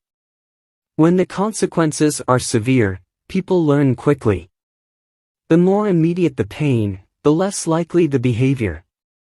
If you want to prevent bad habits and eliminate unhealthy behaviors, then adding an instant cost to the action is a great way to reduce their odds. We repeat bad habits because they serve us in some way, and that makes them hard to abandon. The best way I know to overcome this predicament is to increase the speed of the punishment associated with the behavior. There can't be a gap between the action and the consequences. As soon as actions incur an immediate consequence, behavior begins to change. Customers pay their bills on time when they are charged a late fee. Students show up to class when their grade is linked to attendance. We'll jump through a lot of hoops to avoid a little bit of immediate pain. There is, of course, a limit to this. If you're going to rely on punishment to change behavior, then the strength of the punishment must match the relative strength of the behavior it is trying to correct. To be productive, the cost of procrastination must be greater than the cost of action. To be healthy, the cost of laziness must be greater than the cost of exercise. Getting fined for smoking in a restaurant or failing to recycle adds consequence to an action. Behavior only shifts if the punishment is painful enough and reliably enforced. In general, the more local, tangible, concrete, and immediate the consequence, the more likely it is to influence individual behavior. The more global, intangible, vague, and delayed the consequence, the less likely it is to influence individual behavior. Thankfully, there is a straightforward way to add an immediate cost to any bad habit: create a habit contract. The habit contract. The first seatbelt law was passed in New York on December 1, 1984. At the time, just 14% of people in the United States regularly wore a seatbelt, but that was all about to change. Within 5 years, over half of the nation had seatbelt laws. Today, wearing a seatbelt is enforceable by law in 49 of the 50 states. And it's not just the legislation, the number of people wearing seatbelts has changed dramatically as well. In 2016, over 88% of Americans buckled up each time they got in a car. In just over 30 years, there was a complete reversal in the habits of millions of people. Laws and regulations are an example of how government can change our habits by creating a social contract. As a society, we collectively agree to abide by certain rules and then enforce them as a group. Whenever a new piece of legislation impacts behavior, seatbelt laws, banning smoking inside restaurants, mandatory recycling, it is an example of a social contract shaping our habits. The group agrees to act in a certain way, and if you don't follow along, you'll be punished. Just as governments use laws to hold citizens accountable, you can create a habit contract to hold yourself accountable. A habit contract is a verbal or written agreement in which you state your commitment to a particular habit and the punishment that will occur if you don't follow through. Then you find 1 or 2 people to act as your accountability partners and sign off on the contract with you. Brian Harris, an entrepreneur from Nashville, Tennessee, was the first person I saw put this strategy into action. Shortly after the birth of his son, Harris realized he wanted to shed a few pounds.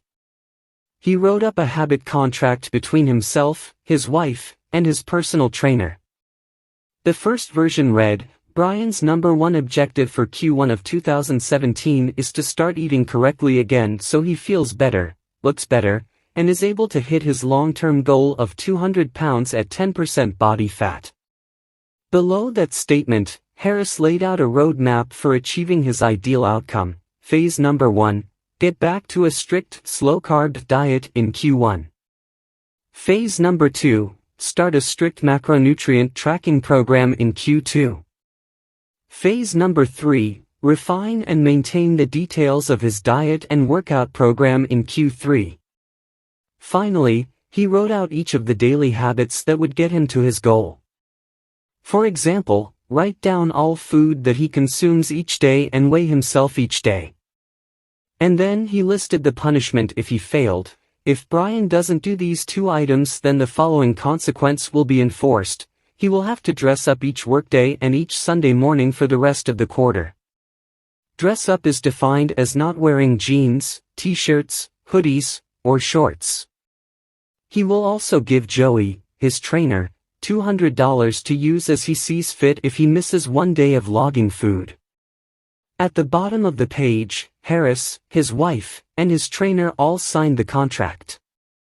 My initial reaction was that a contract like this seemed overly formal and unnecessary, especially the signatures. But Harris convinced me that signing the contract was an indication of seriousness. Anytime I skip this part, he said, I start slacking almost immediately. 3 months later, after hitting his targets for Q1, Harris upgraded his goals. The consequences escalated, too. If he missed his carbohydrate and protein targets, he had to pay his trainer $100. And if he failed to weigh himself, he had to give his wife $500 to use as she saw fit. Perhaps most painfully, if he forgot to run sprints, he had to dress up for work every day and wear an Alabama hat the rest of the quarter, the bitter rival of his beloved Auburn team. The strategy worked. With his wife and trainer acting as accountability partners and with the habit contract clarifying exactly what to do each day, Harris lost the weight. To make bad habits unsatisfying, your best option is to make them painful in the moment. Creating a habit contract is a straightforward way to do exactly that. Even if you don't want to create a full-blown habit contract, simply having an accountability partner is useful. The comedian Margaret Cho writes a joke or song every day. She does that song a day challenge with a friend, which helps them both stay accountable. Knowing that someone is watching can be a powerful motivator. You are less likely to procrastinate or give up because there is an immediate cost. If you don't follow through, perhaps they'll see you as untrustworthy or lazy. Suddenly, you are not only failing to uphold your promises to yourself, but also failing to uphold your promises to others. You can even automate this process. Thomas Frank, an entrepreneur in Boulder, Colorado, wakes up at 5:55 each morning. And if he doesn't, he has a tweet automatically scheduled that says, "It's 6:10 and I'm not up because I'm lazy." Reply to this for $5 via PayPal, limit 5, assuming my alarm didn't malfunction. We are always trying to present our best selves to the world. We comb our hair and brush our teeth and dress ourselves carefully because we know these habits are likely to get a positive reaction. We want to get good grades and graduate from top schools to impress potential employers and mates and our friends and family. We care about the opinions of those around us because it helps if others like us. This is precisely why getting an accountability partner or signing a habit contract can work so well. Chapter Summary. The inversion of the fourth law of behavior change is make it unsatisfying. We are less likely to repeat a bad habit if it is painful or unsatisfying. An accountability partner can create an immediate cost to inaction. We care deeply about what others think of us, and we do not want others to have a lesser opinion of us. A habit contract can be used to add a social cost to any behavior. It makes the costs of violating your promises public and painful. Knowing that someone else is watching you can be a powerful motivator. How to create a good habit. 1.1 Fill out the habit scorecard. Write down your current habits to become aware of them. 1.2 Use implementation intentions, I will, behavior, at, time, in, location. 1.3 Use habit stacking, after, current habit, I will, new habit. 1.4 Design your environment. Make the cues of good habits obvious and visible. The second law, make it attractive. 2.1 Use temptation bundling. Pair an action you want to do with an action you need to do. 2.2. Join a culture where your desired behavior is the normal behavior.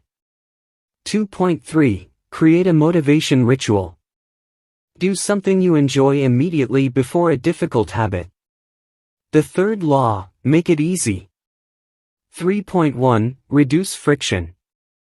Decrease the number of steps between you and your good habits. 3.2. Prime the environment. Prepare your environment to make future actions easier. 3.3. Master the decisive moment. Optimize the small choices that deliver outsized impact. 3.4. Use the 2-minute rule. Downscale your habits until they can be done in 2 minutes or less. 3.5. Automate your habits. Invest in technology and one-time purchases that lock in future behavior. The fourth law, make it satisfying. 4.1. Use reinforcement. Give yourself an immediate reward when you complete your habit. 4.2. Make doing nothing enjoyable. When avoiding a bad habit, design a way to see the benefits. 4.3. Use a habit tracker. Keep track of your habit streak and don't break the chain. 4.4. Never miss twice. When you forget to do a habit, make sure you get back on track immediately. How to break a bad habit. Inversion of the first law, make it invisible. 1.5. Reduce exposure. Remove the cues of your bad habits from your environment. Inversion of the second law, make it unattractive. 2.4. Reframe your mindset. Highlight the benefits of avoiding your bad habits. Inversion of the third law, make it difficult. 3.6. Increase friction. Increase the number of steps between you and your bad habits. 3.7. Use a commitment device. Restrict your future choices to the ones that benefit you. Inversion of the fourth law, make it unsatisfying. 4.5. Get an accountability partner. Ask someone to watch your behavior. 4.6. Create a habit contract. Make the costs of your bad habits public and painful. Advanced tactics. How to go from being merely good to being truly great. The truth about talent, when genes matter and when they don't. Many people are familiar with Michael Phelps, who is widely considered to be one of the greatest athletes in history. Phelps has won more Olympic medals not only than any swimmer but also more than any Olympian in any sport. Fewer people know the name Hisham El Ghourou, but he was a fantastic athlete in his own right. El Ghourou is a Moroccan runner who holds 2 Olympic gold medals and is one of the greatest middle-distance runners of all time. For many years, he held the world record in the mile, 1,500-meter, and 2,000-meter races. At the Olympic Games in Athens, Greece, in 2004, he won gold in the 1,500-meter and 5,000-meter races. These two athletes are wildly different in many ways. For starters, one competed on land and the other in water. But most notably, they differ significantly in height. El Ghourou is 5 feet, 9 inches tall. Phelps is 6 feet, 4 inches tall. Despite this 7-inch difference in height, the two men are identical in one respect. Michael Phelps and Hisham El Ghourou wear the same length inseam on their pants. How is this possible? Phelps has relatively short legs for his height and a very long torso, the perfect build for swimming. El Ghourou has incredibly long legs and a short upper body, an ideal frame for distance running. Now, imagine if these world-class athletes were to switch sports. Given his remarkable athleticism, could Michael Phelps become an Olympic-caliber distance runner with enough training? It's unlikely. At peak fitness, Phelps weighed 194 pounds, which is 40% heavier than El Ghourou, who competed at an ultralight 138 pounds. Taller runners are heavier runners, and every extra pound is a curse when it comes to distance running. Against elite competition, Phelps would be doomed from the start.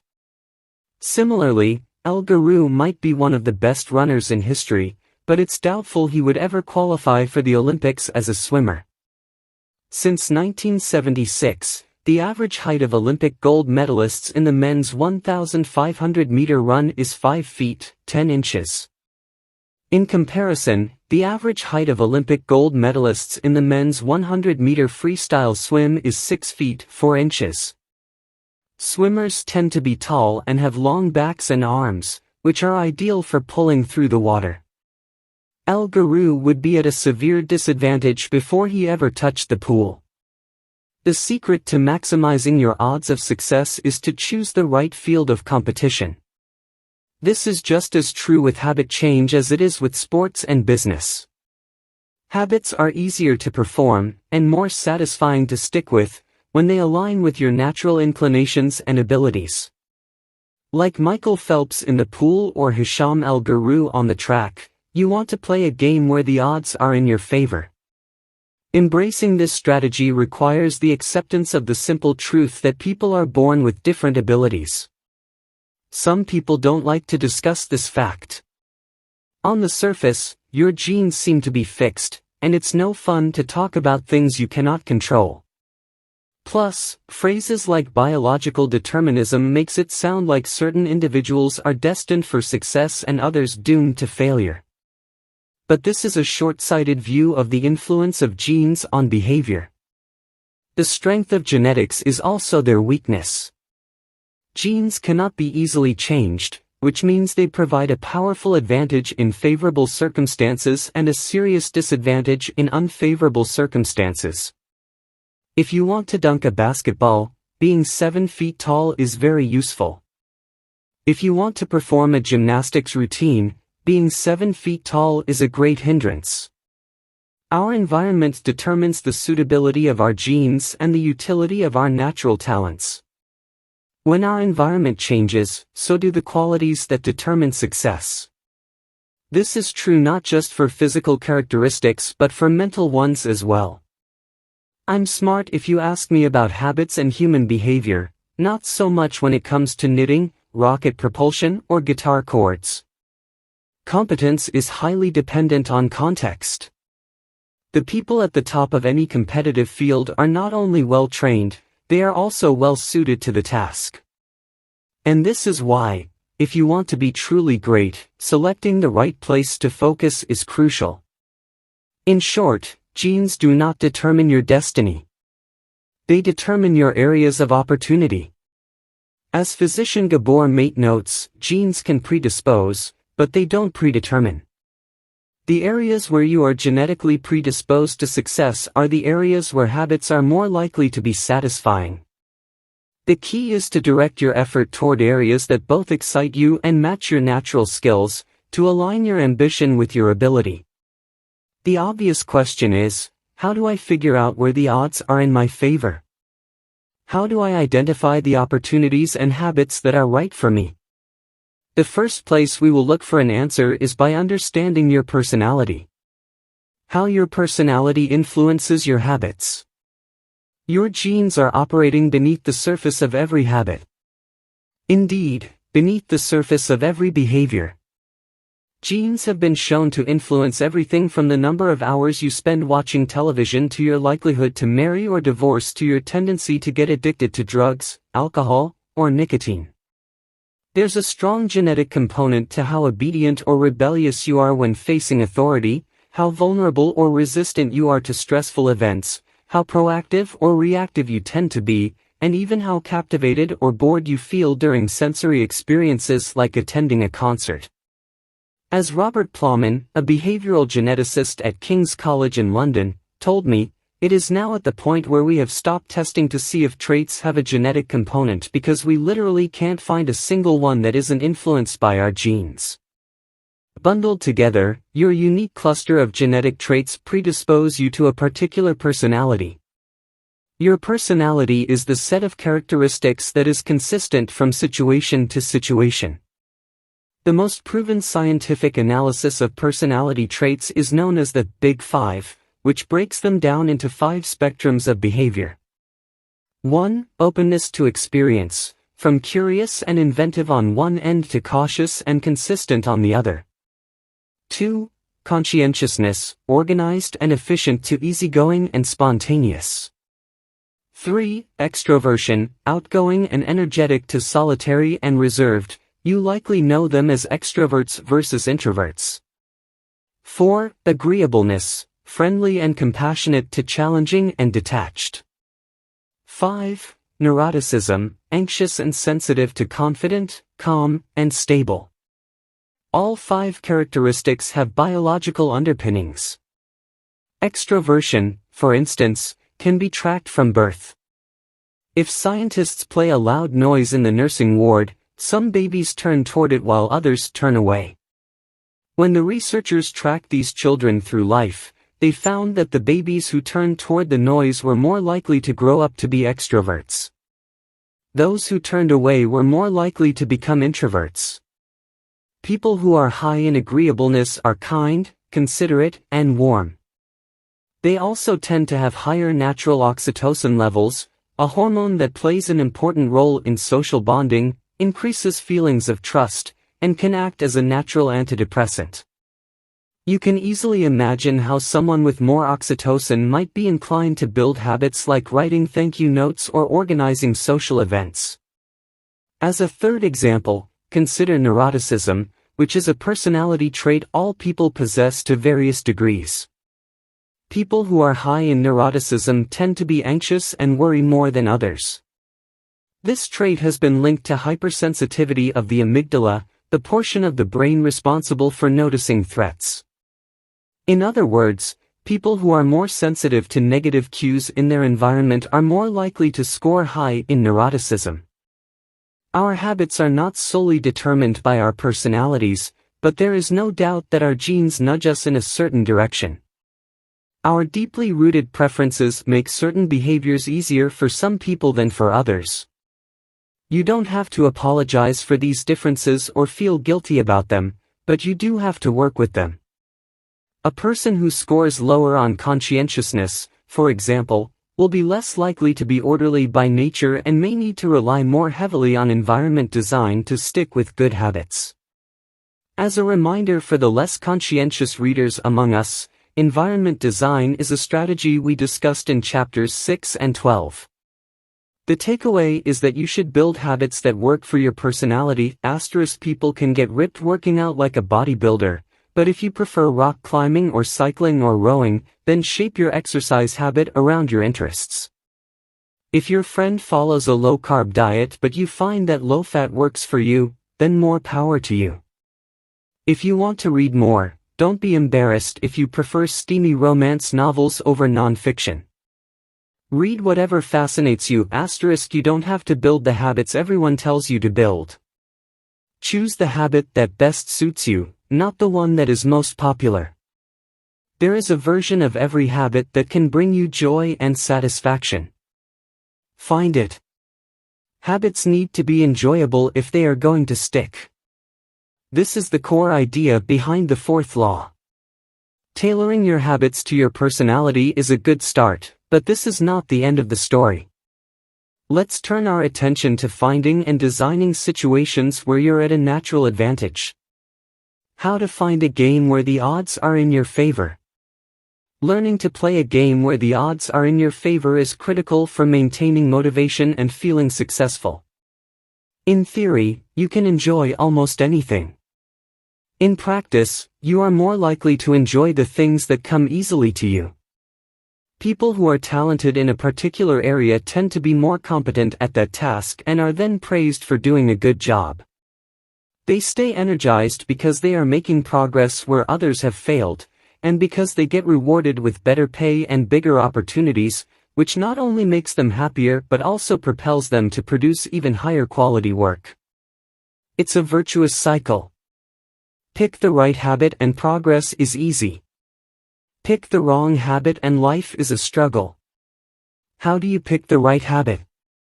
The first step is something we covered in the third law: make it easy.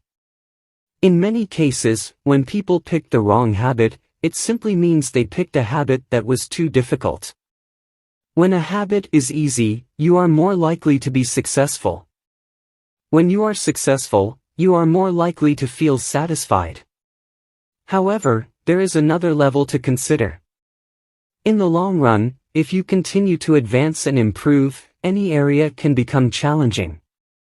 At some point, you need to make sure you're playing the right game for your skill set. How do you figure that out? The most common approach is trial and error. Of course, there's a problem with this strategy: life is short. You don't have time to try every career, date every eligible bachelor, or play every musical instrument. Thankfully, there is an effective way to manage this conundrum, and it is known as the explore/exploit trade-off. In the beginning of a new activity, there should be a period of exploration. In relationships, it's called dating. In college, it's called the liberal arts. In business, it's called split testing. The goal is to try out many possibilities, research a broad range of ideas, and cast a wide net. After this initial period of exploration, shift your focus to the best solution you found, but keep experimenting occasionally. The proper balance depends on whether you're winning or losing. If you are currently winning, you exploit, exploit, exploit. If you are currently losing, you continue to explore, explore, explore. In the long run, it is probably most effective to work on the strategy that seems to deliver the best results about 80 to 90% of the time and keep exploring with the remaining 10 to 20%.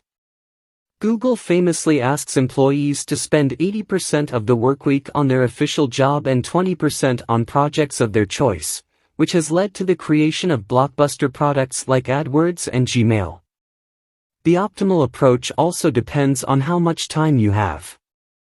If you have a lot of time, like someone at the beginning of their career, it makes more sense to explore because once you find the right thing, you still have a good amount of time to exploit it.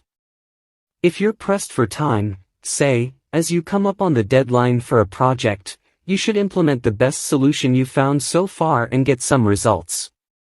As you explore different options, there are a series of questions you can ask yourself to continually narrow in on the habits and areas that will be most satisfying to you. What feels like fun to me, but work to others?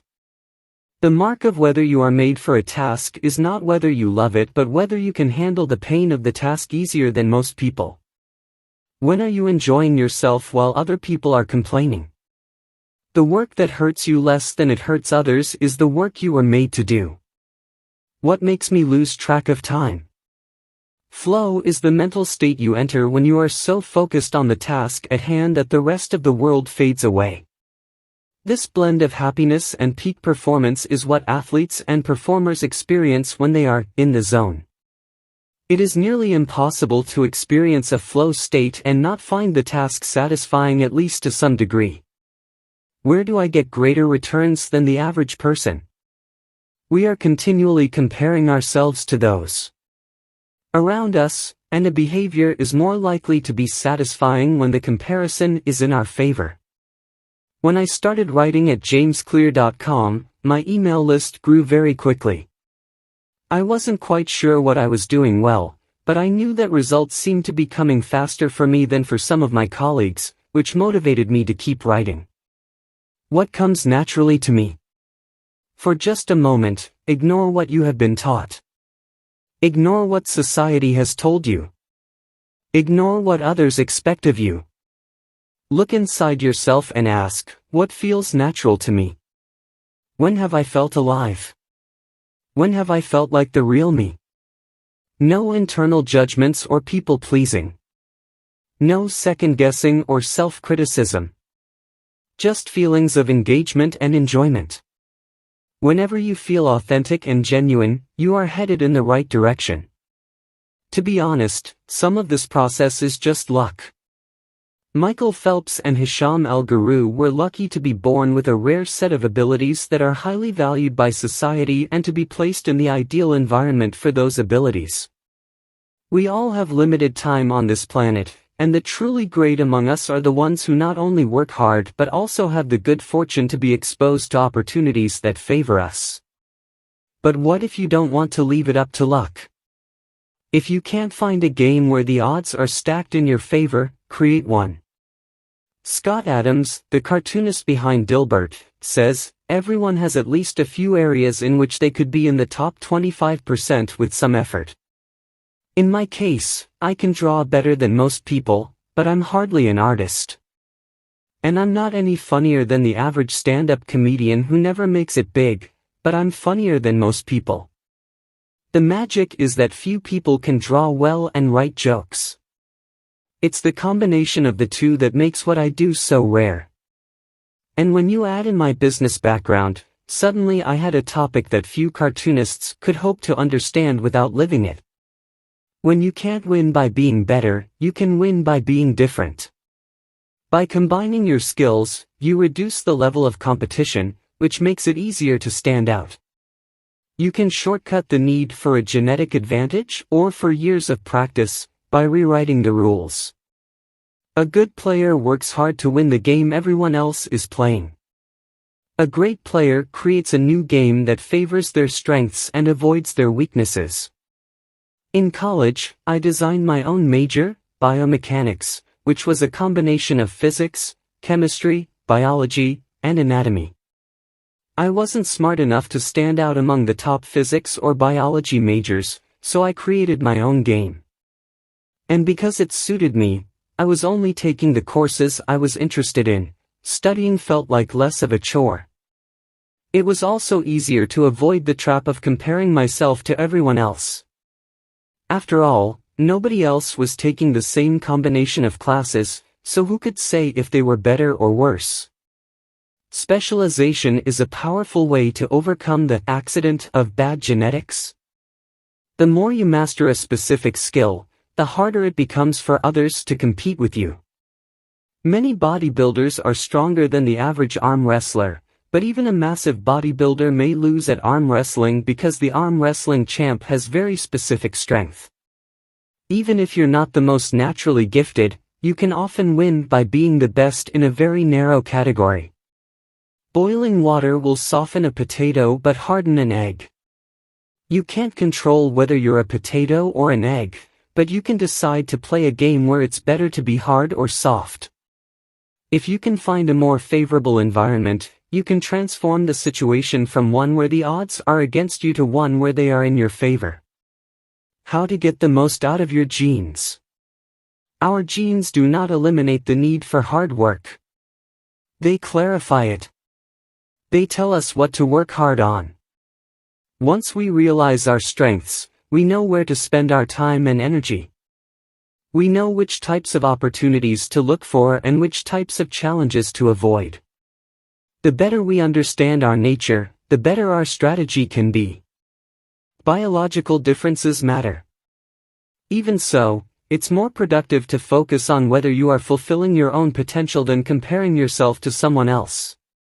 The fact that you have a natural limit to any specific ability has nothing to do with whether you are reaching the ceiling of your capabilities. People get so caught up in the fact that they have limits that they rarely exert the effort required to get close to them. Furthermore, genes can't make you successful if you're not doing the work. Yes, it's possible that the ripped trainer at the gym has better genes, but if you haven't put in the same reps, it's impossible to say if you have been dealt a better or worse genetic hand. Until you work as hard as those you admire, don't explain away their success as luck. In summary, one of the best ways to ensure your habits remain satisfying over the long run is to pick behaviors that align with your personality and skills. Work hard on the things that come easy. Chapter Summary. The secret to maximizing your odds of success is to choose the right field of competition. Pick the right habit and progress is easy. Pick the wrong habit and life is a struggle. Genes cannot be easily changed, which means they provide a powerful advantage in favorable circumstances and a serious disadvantage in unfavorable circumstances. Habits are easier when they align with your natural abilities. Choose the habits that best suit you. Play a game that favors your strengths. If you can't find a game that favors you, create one. Genes do not eliminate the need for hard work. They clarify it. They tell us what to work hard on. The Goldilocks rule: how to stay motivated in life and work. In 1955, Disneyland had just opened in Anaheim, California, when a 10-year-old boy walked in and asked for a job. Labor laws were loose back then, and the boy managed to land a position selling guidebooks for 50 cents apiece. Within a year, he had transitioned to Disney's Magic Shop, where he learned tricks from the older employees. He experimented with jokes and tried out simple routines on visitors. Soon he discovered that what he loved was not performing magic but performing in general. He set his sights on becoming a comedian. Beginning in his teenage years, he started performing in little clubs around Los Angeles. The crowds were small and his act was short. He was rarely on stage for more than 5 minutes. Most of the people in the crowd were too busy drinking or talking with friends to pay attention. One night, he literally delivered his stand-up routine to an empty club. It wasn't glamorous work, but there was no doubt he was getting better. His first routines would only last 1 or 2 minutes. By high school, his material had expanded to include a 5-minute act and, a few years later, a 10-minute show. At 19, he was performing weekly for 20 minutes at a time. He had to read 3 poems during the show just to make the routine long enough, but his skills continued to progress. He spent another decade experimenting, adjusting, and practicing. He took a job as a television writer and, gradually, he was able to land his own appearances on talk shows. By the mid-1970s, he had worked his way into being a regular guest on The Tonight Show and Saturday Night Live. Finally, after nearly 15 years of work, the young man rose to fame. He toured 60 cities in 63 days. Then 72 cities in 80 days. Then 85 cities in 90 days. He had 18,695 people attend one show in Ohio. Another 45,000 tickets were sold for his 3-day show in New York. He catapulted to the top of his genre and became one of the most successful comedians of his time. His name is Steve Martin. Martin's story offers a fascinating perspective on what it takes to stick with habits for the long run. Comedy is not for the timid. It is hard to imagine a situation that would strike fear into the hearts of more people than performing alone on stage and failing to get a single laugh. And yet Steve Martin faced this fear every week for 18 years. In his words, 10 years spent learning, 4 years spent refining, and 4 years as a wild success. Why is it that some people, like Martin, stick with their habits, whether practicing jokes or drawing cartoons or playing guitar, while most of us struggle to stay motivated? How do we design habits that pull us in rather than ones that fade away? Scientists have been studying this question for many years. While there is still much to learn, one of the most consistent findings is that the way to maintain motivation and achieve peak levels of desire is to work on tasks of just manageable difficulty. The human brain loves a challenge, but only if it is within an optimal zone of difficulty. If you love tennis and try to play a serious match against a 4-year-old, you will quickly become bored. It's too easy. You'll win every point. In contrast, if you play a professional tennis player like Roger Federer or Serena Williams, you will quickly lose motivation because the match is too difficult. Now consider playing tennis against someone who is your equal. As the game progresses, you win a few points and you lose a few. You have a good chance of winning, but only if you really try. Your focus narrows, distractions fade away, and you find yourself fully invested in the task at hand. This is a challenge of just manageable difficulty, and it is a prime example of the Goldilocks rule. The Goldilocks rule states that humans experience peak motivation when working on tasks that are right on the edge of their current abilities. Not too hard. Not too easy. Just right. The Goldilocks rule. Figure 15, maximum motivation occurs when facing a challenge of just manageable difficulty. In psychology research, this is known as the Yerkes-Dodson law, which describes the optimal level of arousal as the midpoint between boredom and anxiety. Martin's comedy career is an excellent example of the Goldilocks rule in practice. Each year, he expanded his comedy routine, but only by a minute or two. He was always adding new material, but he also kept a few jokes that were guaranteed to get laughs. There were just enough victories to keep him motivated and just enough mistakes to keep him working hard. When you're starting a new habit, it's important to keep the behavior as easy as possible so you can stick with it even when conditions aren't perfect. This is an idea we covered in detail while discussing the third law of behavior change. Once a habit has been established, however, it's important to continue to advance in small ways. These little improvements and new challenges keep you engaged. And if you hit the Goldilocks zone just right, you can achieve a flow state. A flow state is the experience of being in the zone and fully immersed in an activity. Scientists have tried to quantify this feeling. They found that to achieve a state of flow, a task must be roughly 4% beyond your current ability. In real life, it's typically not feasible to quantify the difficulty of an action in this way, but the core idea of the Goldilocks rule remains: working on challenges of just manageable difficulty, something on the perimeter of your ability, seems crucial for maintaining motivation. Improvement requires a delicate balance. You need to regularly search for challenges that push you to your edge while continuing to make enough progress to stay motivated. Behaviors need to remain novel in order for them to stay attractive and satisfying. Without variety, we get bored. And boredom is perhaps the greatest villain on the quest for self-improvement. How to stay focused when you get bored working on your goals. After my baseball career ended, I was looking for a new sport. I joined a weightlifting team, and one day an elite coach visited our gym. He had worked with thousands of athletes during his long career, including a few Olympians. I introduced myself and we began talking about the process of improvement.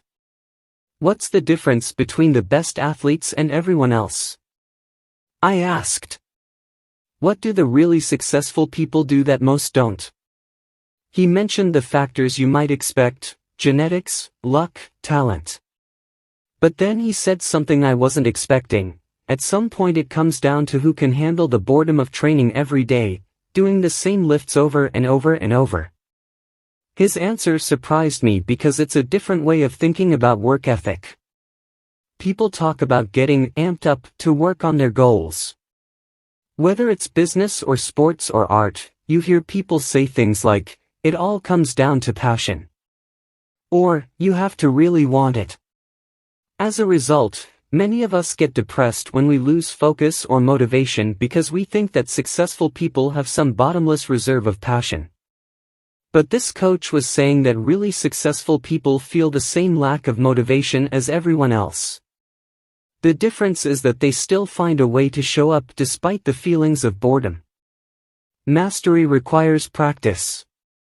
But the more you practice something, the more boring and routine it becomes. Once the beginner gains have been made and we learn what to expect, our interest starts to fade. Sometimes it happens even faster than that. All you have to do is hit the gym a few days in a row or publish a couple of blog posts on time, and letting one day slip doesn't feel like much.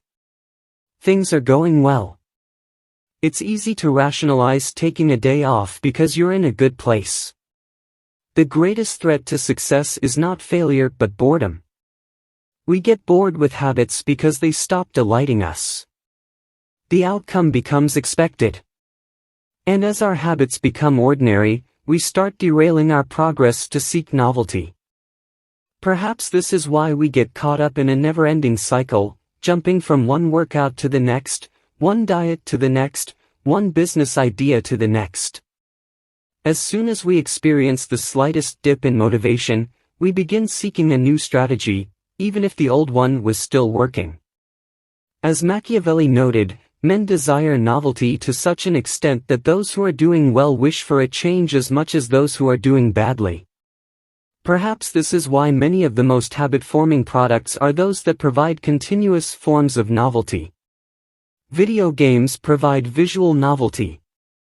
Porn provides sexual novelty. Junk foods provide culinary novelty. Each of these experiences offer continual elements of surprise. In psychology, this is known as a variable reward. Slot machines are the most common real-world example. A gambler hits the jackpot every now and then, but not at any predictable interval. The pace of rewards varies. This variance leads to the greatest spike of dopamine, enhances memory recall, and accelerates habit formation. Variable rewards won't create a craving, that is, you can't take a reward people are uninterested in, give it to them at a variable interval, and hope it will change their mind. But they are a powerful way to amplify the cravings we already experience because they reduce boredom. The sweet spot of desire occurs at a 50-50 split between success and failure. Half of the time you get what you want. Half of the time you don't. You need just enough winning to experience satisfaction and just enough wanting to experience desire. This is one of the benefits of following the Goldilocks rule. If you're already interested in a habit, working on challenges of just manageable difficulty is a good way to keep things interesting. Of course, not all habits have a variable reward component, and you wouldn't want them to. If Google only delivered a useful search result some of the time, I would switch to a competitor pretty quickly. If Uber only picked up half of my trips, I doubt I'd be using that service much longer. And if I flossed my teeth each night and only sometimes ended up with a clean mouth, I think I'd skip it. Variable rewards or not, no habit will stay interesting forever. At some point, everyone faces the same challenge on the journey of self-improvement. You have to fall in love with boredom. We all have goals that we would like to achieve and dreams that we would like to fulfill, but it doesn't matter what you are trying to become better at. If you only do the work when it's convenient or exciting, then you'll never be consistent enough to achieve remarkable results. I can guarantee that if you manage to start a habit and keep sticking to it, there will be days when you feel like quitting. When you start a business, there will be days when you don't feel like showing up. When you're at the gym, there will be sets that you don't feel like finishing. When it's time to write, there will be days that you don't feel like typing. But stepping up when it's annoying or painful or draining to do so, that's what makes the difference between a professional and an amateur. Professionals stick to the schedule, amateurs let life get in the way. Professionals know what is important to them and work toward it with purpose, amateurs get pulled off course by the urgencies of life. David Kane, an author and meditation teacher, encourages his students to avoid being fair-weather meditators. Similarly, you don't want to be a fair-weather athlete or a fair-weather writer or a fair-weather anything. When a habit is truly important to you, you have to be willing to stick to it in any mood. Professionals take action even when the mood isn't right. They might not enjoy it, but they find a way to put the reps in. There have been a lot of sets that I haven't felt like finishing, but I've never regretted doing the workout. There have been a lot of articles I haven't felt like writing, but I've never regretted publishing on schedule. There have been a lot of days I've felt like relaxing, but I've never regretted showing up and working on something that was important to me. The only way to become excellent is to be endlessly fascinated by doing the same thing over and over. You have to fall in love with boredom. Chapter Summary. The Goldilocks rule states that humans experience peak motivation when working on tasks that are right on the edge of their current abilities. The greatest threat to success is not failure but boredom. As habits become routine, they become less interesting and less satisfying. We get bored. Anyone can work hard when they feel motivated. It's the ability to keep going when work isn't exciting that makes the difference. Professionals stick to the schedule, amateurs let life get in the way. The downside of creating good habits. Habits create the foundation for mastery. In chess, it is only after the basic movements of the pieces have become automatic that a player can focus on the next level of the game. Each chunk of information that is memorized opens up the mental space for more effortful thinking. This is true for any endeavor. When you know the simple movements so well that you can perform them without thinking, you are free to pay attention to more advanced details. In this way, habits are the backbone of any pursuit of excellence. However, the benefits of habits come at a cost.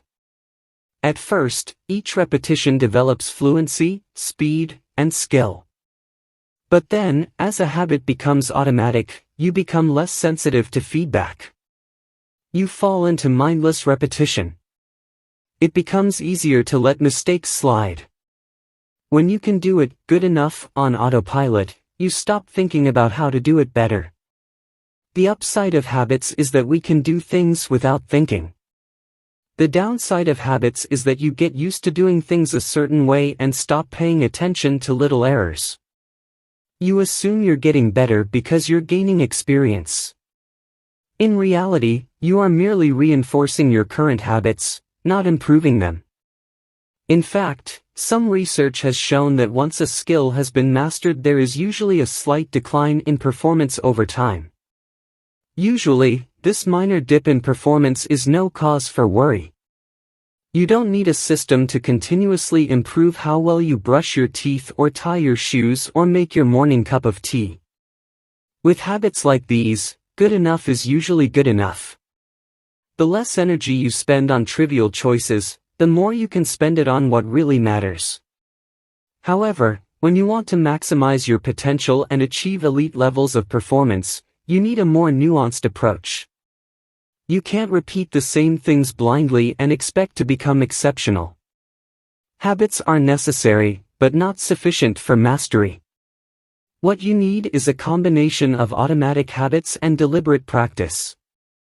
Habits plus deliberate practice equals mastery. To become great, certain skills do need to become automatic.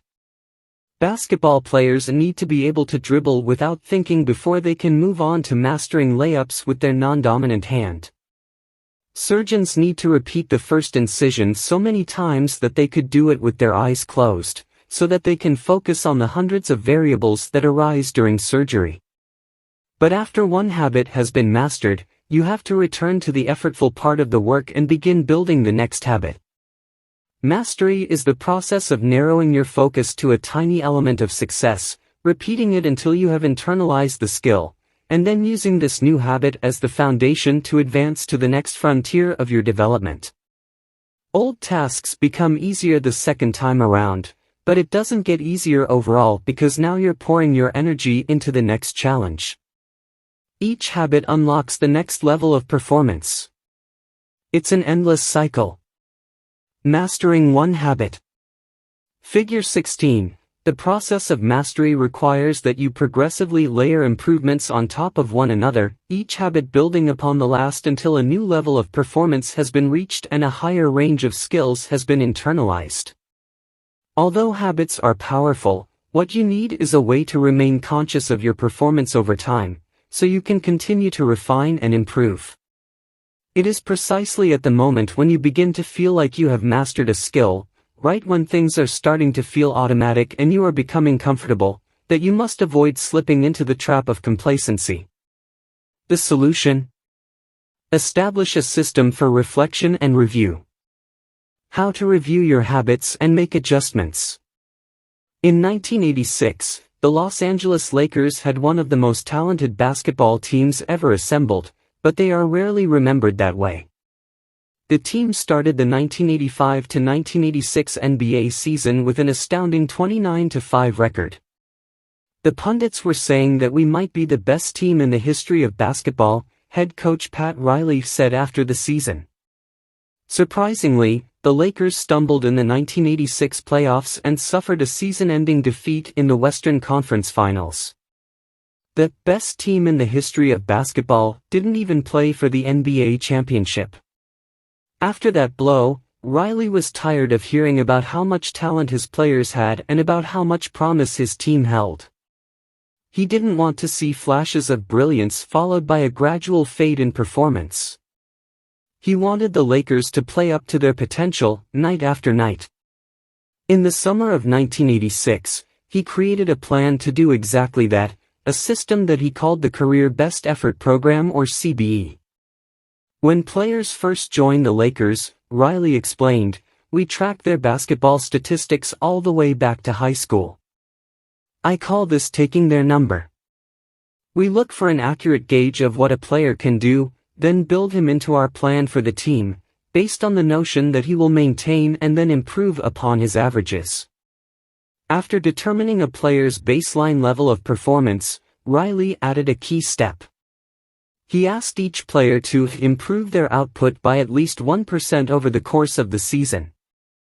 If they succeeded, it would be a CBE or career best effort. Similar to the British cycling team that we discussed in Chapter 1, the Lakers sought peak performance by getting slightly better each day. Riley was careful to point out that CBE was not merely about points or statistics but about giving your best effort spiritually and mentally and physically. Players got credit for allowing an opponent to run into you when you know that a foul will be called against him, diving for loose balls, going after rebounds whether you are likely to get them or not, helping a teammate when the player he's guarding has surged past him, and other unsung hero deeds.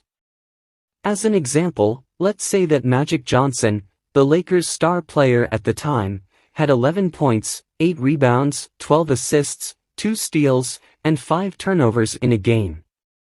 Magic also got credit for an unsung hero deed by diving after a loose ball, +1. Finally, he played a total of 33 minutes in this imaginary game.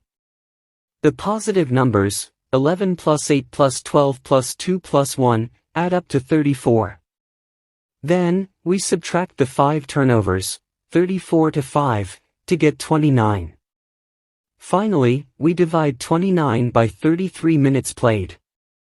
29 divided by 33 is equal to 0.879. Magic's CBE number here would be 879. This number was calculated for all of a player's games, and it was the average CBE that a player was asked to improve by 1% over the season. Riley compared each player's current CBE to not only their past performances but also those of other players in the league. As Riley put it, we rank team members alongside league opponents who play the same position and have similar role definitions. Sports writer Jackie McNewland noted, Riley trumpeted the top performers in the league in bold lettering on the blackboard each week and measured them against the corresponding players on his own roster. Solid, reliable players generally rated a score in the 600s, while elite players scored at least 800. Magic Johnson, who submitted 138 triple-doubles in his career, often scored over 1,000.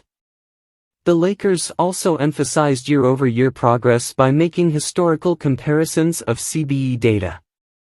Riley said, we stacked the month of November 1986, next to November 1985, and showed the players whether they were doing better or worse than at the same point last season. Then we showed them how their performance figures for December 1986 stacked up against November's. The Lakers rolled out CBE in October 1986. 8 months later, they were NBA champions. The following year, Pat Riley led his team to another title as the Lakers became the first team in 20 years to win back-to-back NBA championships. Afterward, he said, sustaining an effort is the most important thing for any enterprise. The way to be successful is to learn how to do things right, then do them the same way every time. The CBE program is a prime example of the power of reflection and review. The Lakers were already talented. CBE helped them get the most out of what they had, and made sure their habits improved rather than declined. Reflection and review enables the long-term improvement of all habits because it makes you aware of your mistakes and helps you consider possible paths for improvement. Without reflection, we can make excuses, create rationalizations, and lie to ourselves.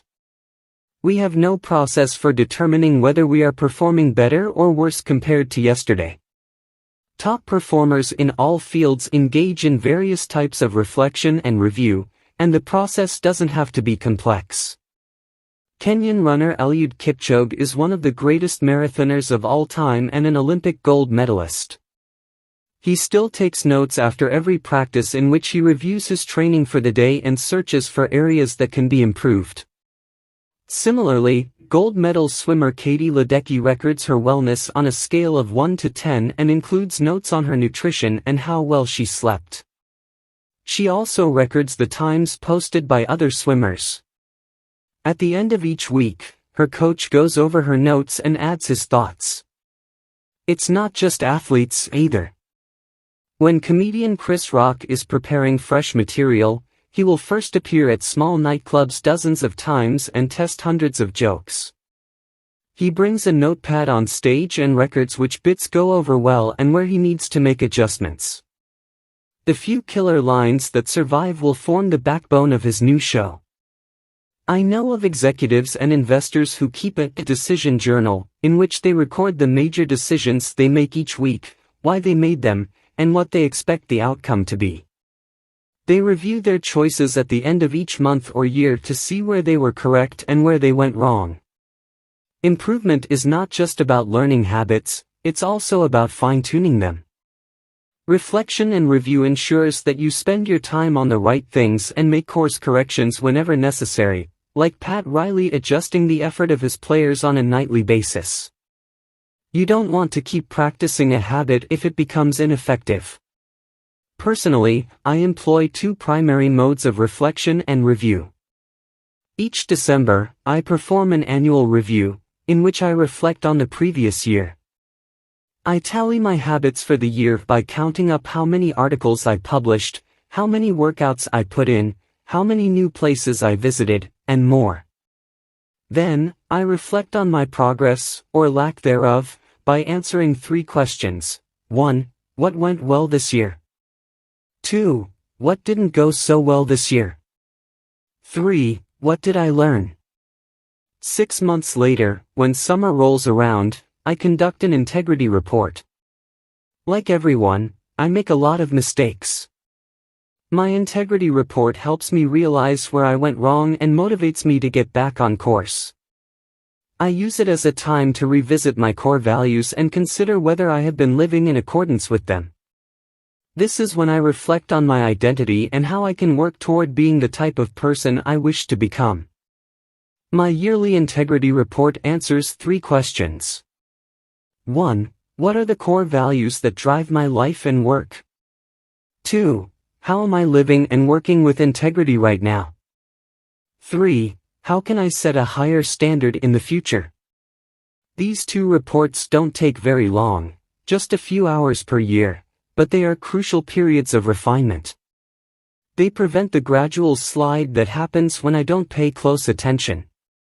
They provide an annual reminder to revisit my desired identity and consider how my habits are helping me become the type of person I wish to be. They indicate when I should upgrade my habits and take on new challenges and when I should dial my efforts back and focus on the fundamentals. Reflection can also bring a sense of perspective. Daily habits are powerful because of how they compound, but worrying too much about every daily choice is like looking at yourself in the mirror from an inch away. You can see every imperfection and lose sight of the bigger picture. There is too much feedback. Conversely, never reviewing your habits is like never looking in the mirror. You aren't aware of easily fixable flaws, a spot on your shirt, a bit of food in your teeth. There is too little feedback. Periodic reflection and review is like viewing yourself in the mirror from a conversational distance. You can see the important changes you should make without losing sight of the bigger picture.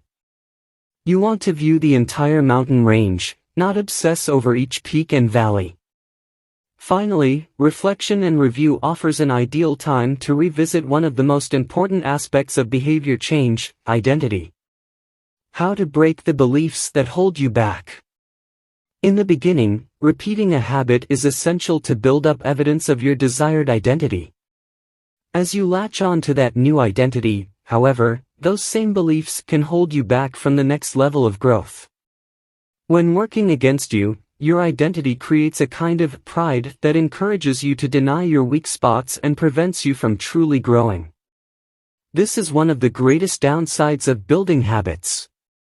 The more sacred an idea is to us, that is, the more deeply it is tied to our identity, the more strongly we will defend it against criticism. You see this in every industry. The schoolteacher who ignores innovative teaching methods and sticks with her tried-and-true lesson plans. The veteran manager who is committed to doing things his way. The surgeon who dismisses the ideas of her younger colleagues. The band who produces a mind-blowing first album and then gets stuck in a rut. The tighter we cling to an identity, the harder it becomes to grow beyond it. One solution is to avoid making any single aspect of your identity an overwhelming portion of who you are. In the words of investor Paul Graham, keep your identity small. The more you let a single belief define you, the less capable you are of adapting when life challenges you. If you tie everything up in being the point guard or the partner at the firm or whatever else, then the loss of that facet of your life will wreck you. If you're a vegan and then develop a health condition that forces you to change your diet, you'll have an identity crisis on your hands. When you cling too tightly to one identity, you become brittle. Lose that one thing and you lose yourself. For most of my young life, being an athlete was a major part of my identity. After my baseball career ended, I struggled to find myself. When you spend your whole life defining yourself in one way and that disappears, who are you now? Military veterans and former entrepreneurs report similar feelings. If your identity is wrapped up in a belief like, "I'm a great soldier," what happens when your period of service ends? For many business owners, their identity is something along the lines of, "I'm the CEO," or "I'm the founder." If you have spent every waking moment working on your business, how will you feel after you sell the company? The key to mitigating these losses of identity is to redefine yourself such that you get to keep important aspects of your identity even if your particular role changes. "I'm an athlete" becomes, "I'm the type of person who is mentally tough and loves a physical challenge." "I'm a great soldier" transforms into, "I'm the type of person who is disciplined, reliable, and great on a team." "I'm the CEO" translates to, "I'm the type of person who builds and creates things." When chosen effectively, an identity can be flexible rather than brittle. Like water flowing around an obstacle, your identity works with the changing circumstances rather than against them. The following quote from the Tao Te Ching encapsulates the ideas perfectly. "Men are born soft and supple, dead, they are stiff and hard. Plants are born tender and pliant, dead, they are brittle and dry. Thus whoever is stiff and inflexible is a disciple of death. Whoever is soft and yielding is a disciple of life. The hard and stiff will be broken. The soft and supple will prevail."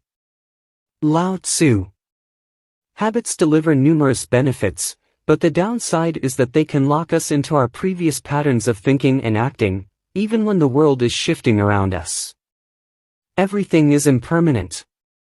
Life is constantly changing, so you need to periodically check in to see if your old habits and beliefs are still serving you. A lack of self-awareness is poison. Reflection and review is the antidote. Chapter summary.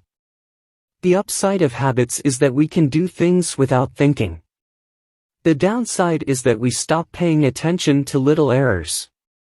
Habits plus deliberate practice equals mastery. Reflection and review is a process that allows you to remain conscious of your performance over time.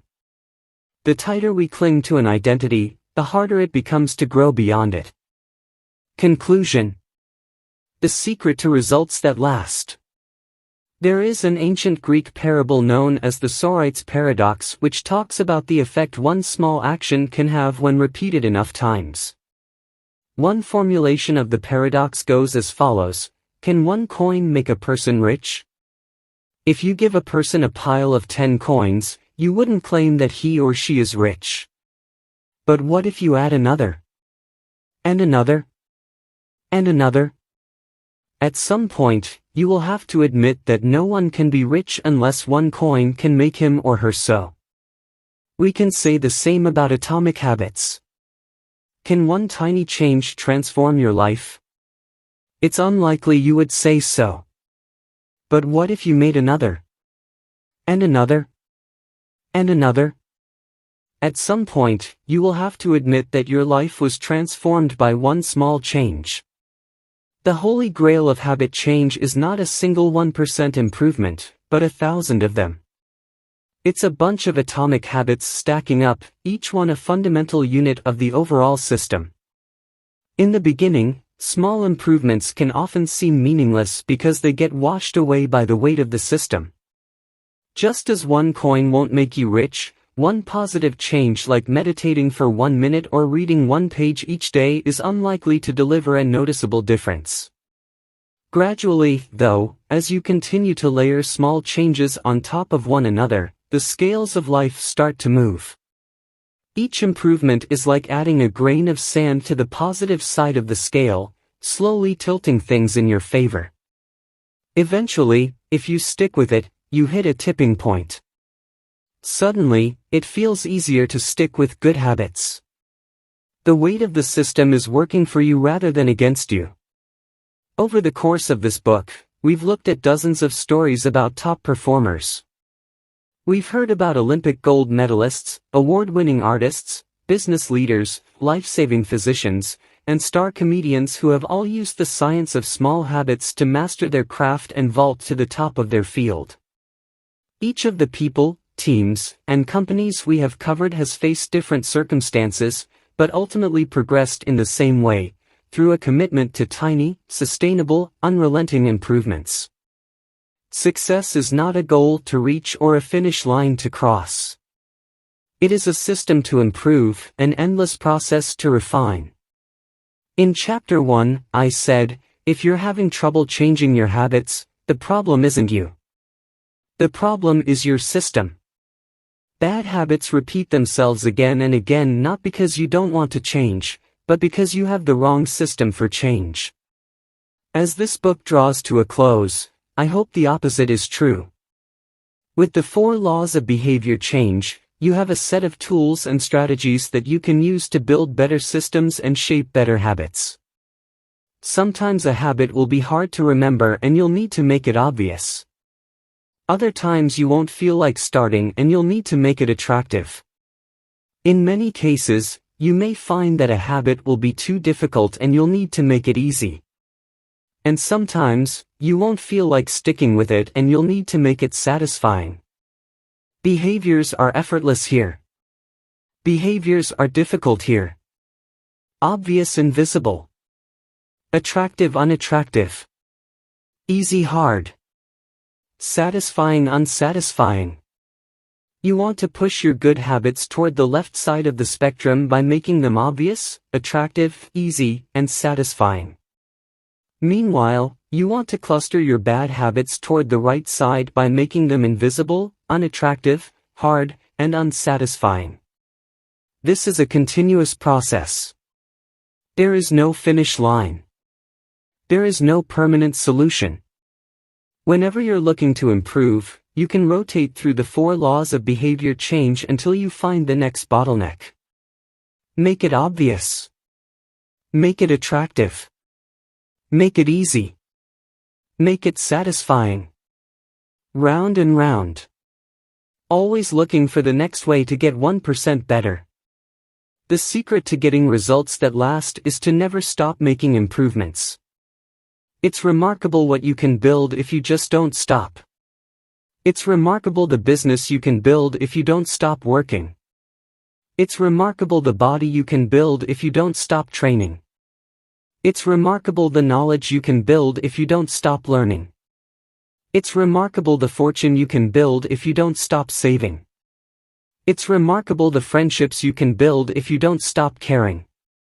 Small habits don't add up. They compound.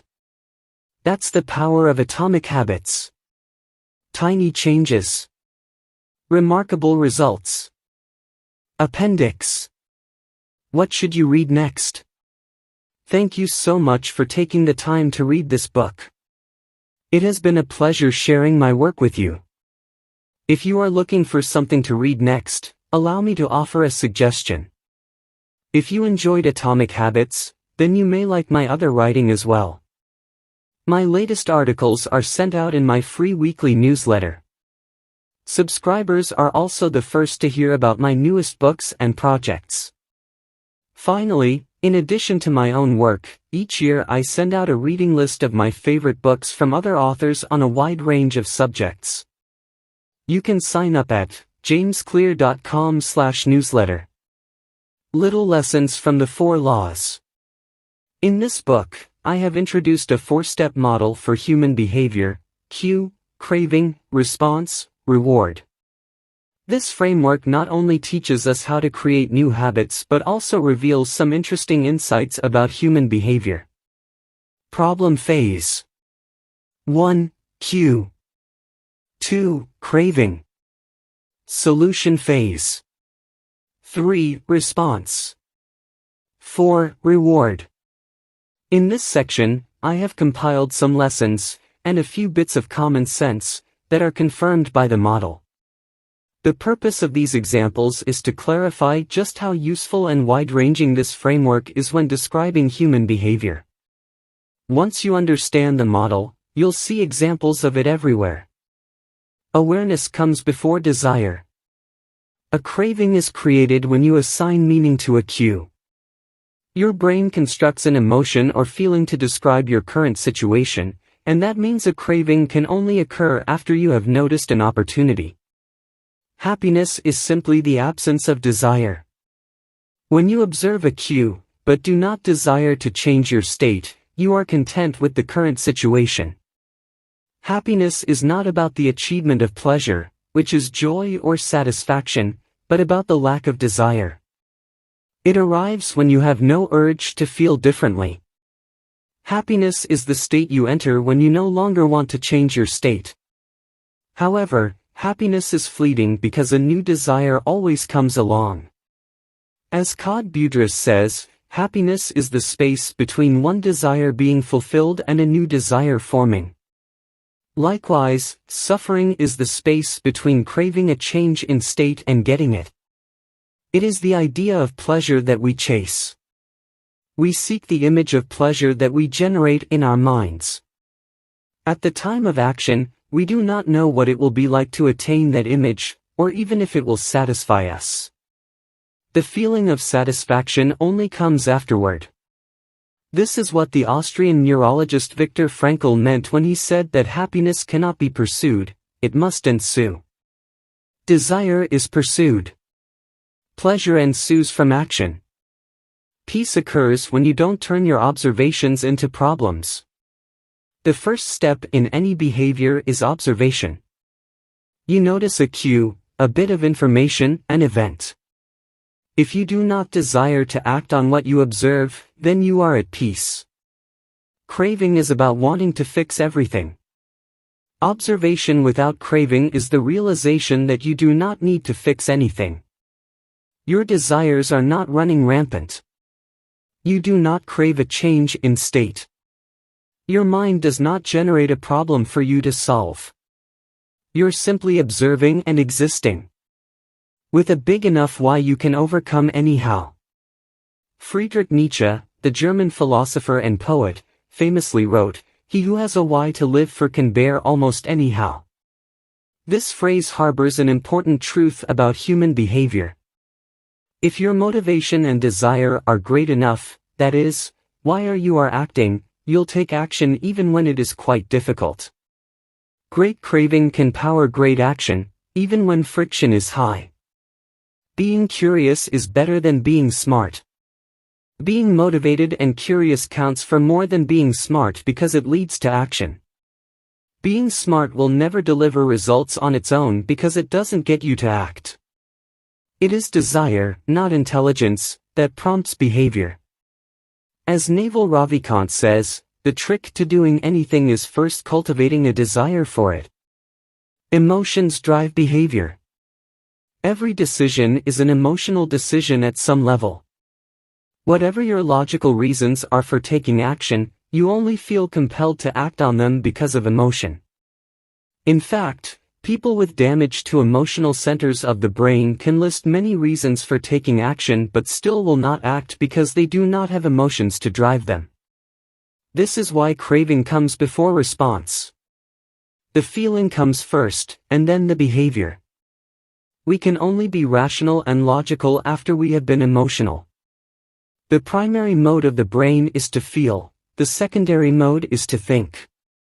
Our first response, the fast, non-conscious portion of the brain, is optimized for feeling and anticipating. Our second response, the slow, conscious portion of the brain, is the part that does the thinking. Psychologists refer to this as System 1, feelings and rapid judgments, versus System 2, rational analysis.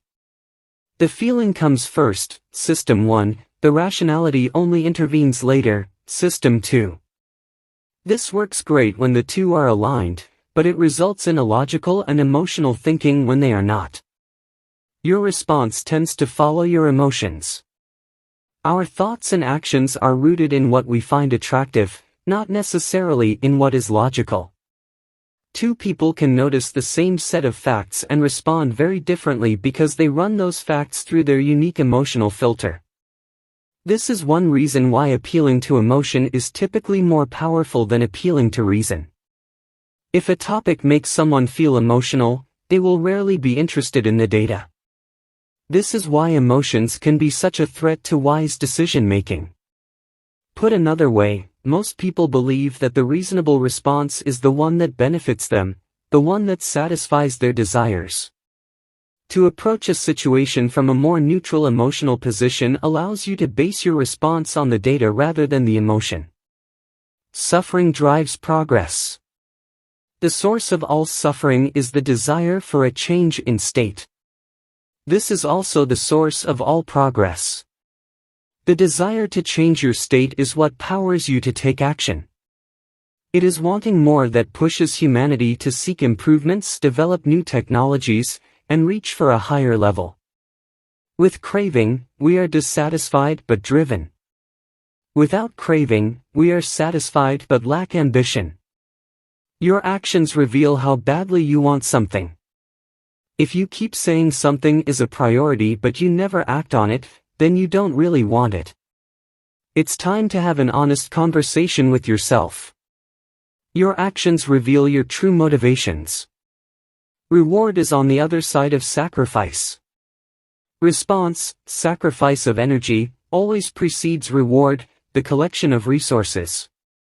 The runner's high only comes after the hard run. The reward only comes after the energy is spent. Self-control is difficult because it is not satisfying. A reward is an outcome that satisfies your craving. This makes self-control ineffective because inhibiting our desires does not usually resolve them. Resisting temptation does not satisfy your craving, it just ignores it. It creates space for the craving to pass. Self-control requires you to release a desire rather than satisfy it. Our expectations determine our satisfaction. The gap between our cravings and our rewards determines how satisfied we feel after taking action. If the mismatch between expectations and outcomes is positive, surprise and delight, then we are more likely to repeat a behavior in the future. If the mismatch is negative, disappointment and frustration, then we are less likely to do so. For example, if you expect to get $10 and get $100, you feel great. If you expect to get $100 and get $10, you feel disappointed. Your expectation changes your satisfaction. An average experience preceded by high expectations is a disappointment. An average experience preceded by low expectations is a delight. When liking and wanting are approximately the same, you feel satisfied. Satisfaction equals liking. Wanting this is the wisdom behind Seneca's famous quote, "Being poor is not having too little, it is wanting more." If your wants outpace your likes, you'll always be unsatisfied. You're perpetually putting more weight on the problem than the solution. Happiness is relative. When I first began sharing my writing publicly, it took me 3 months to get 1,000 subscribers. When I hit that milestone, I told my parents and my girlfriend. We celebrated. I felt excited and motivated. A few years later, I realized that 1,000 people were signing up each day. And yet I didn't even think to tell anyone. It felt normal. I was getting results 90 times faster than before but experiencing little pleasure over it. It wasn't until a few days later that I realized how absurd it was that I wasn't celebrating something that would have seemed like a pipe dream just a few years before. The pain of failure correlates to the height of expectation. When desire is high, it hurts to not like the outcome. Failing to attain something you want hurts more than failing to attain something you didn't think much about in the first place. This is why people say, "I don't want to get my hopes up." Feelings come both before and after the behavior. Before acting, there is a feeling that motivates you to act, the craving. After acting, there is a feeling that teaches you to repeat the action in the future, the reward. Cue a craving, feeling, response, reward, feeling. How we feel influences how we act, and how we act influences how we feel. Desire initiates. Pleasure sustains. Wanting and liking are the two drivers of behavior. If it's not desirable, you have no reason to do it. Desire and craving are what initiate a behavior. But if it's not enjoyable, you have no reason to repeat it. Pleasure and satisfaction are what sustain a behavior. Feeling motivated gets you to act. Feeling successful gets you to repeat. Hope declines with experience and is replaced by acceptance. The first time an opportunity arises, there is hope of what could be. Your expectation, cravings, is based solely on promise. The second time around, your expectation is grounded in reality. You begin to understand how the process works and your hope is gradually traded for a more accurate prediction and acceptance of the likely outcome. This is one reason why we continually grasp for the latest get-rich-quick or weight loss scheme. New plans offer hope because we don't have any experiences to ground our expectations. New strategies seem more appealing than old ones because they can have unbounded hope. As Aristotle noted, youth is easily deceived because it is quick to hope. Perhaps this can be revised to youth is easily deceived because it only hopes. There is no experience to root the expectation in. In the beginning, hope is all you have. How to apply these ideas to business. Over the years, I've spoken at Fortune 500 companies and growing startups about how to apply the science of small habits to run more effective businesses and build better products. I've compiled many of the most practical strategies into a short bonus chapter. I think you'll find it to be an incredibly useful addition to the main ideas mentioned in Atomic Habits. How to apply these ideas to parenting. One of the most common questions I hear from readers is something along the lines of, "How can I get my kids to do this stuff?" The ideas in Atomic Habits are intended to apply broadly to all of human behavior. Teenagers are humans, too, which means you should find plenty of useful strategies in the main text. That said, parenting does face its own set of challenges.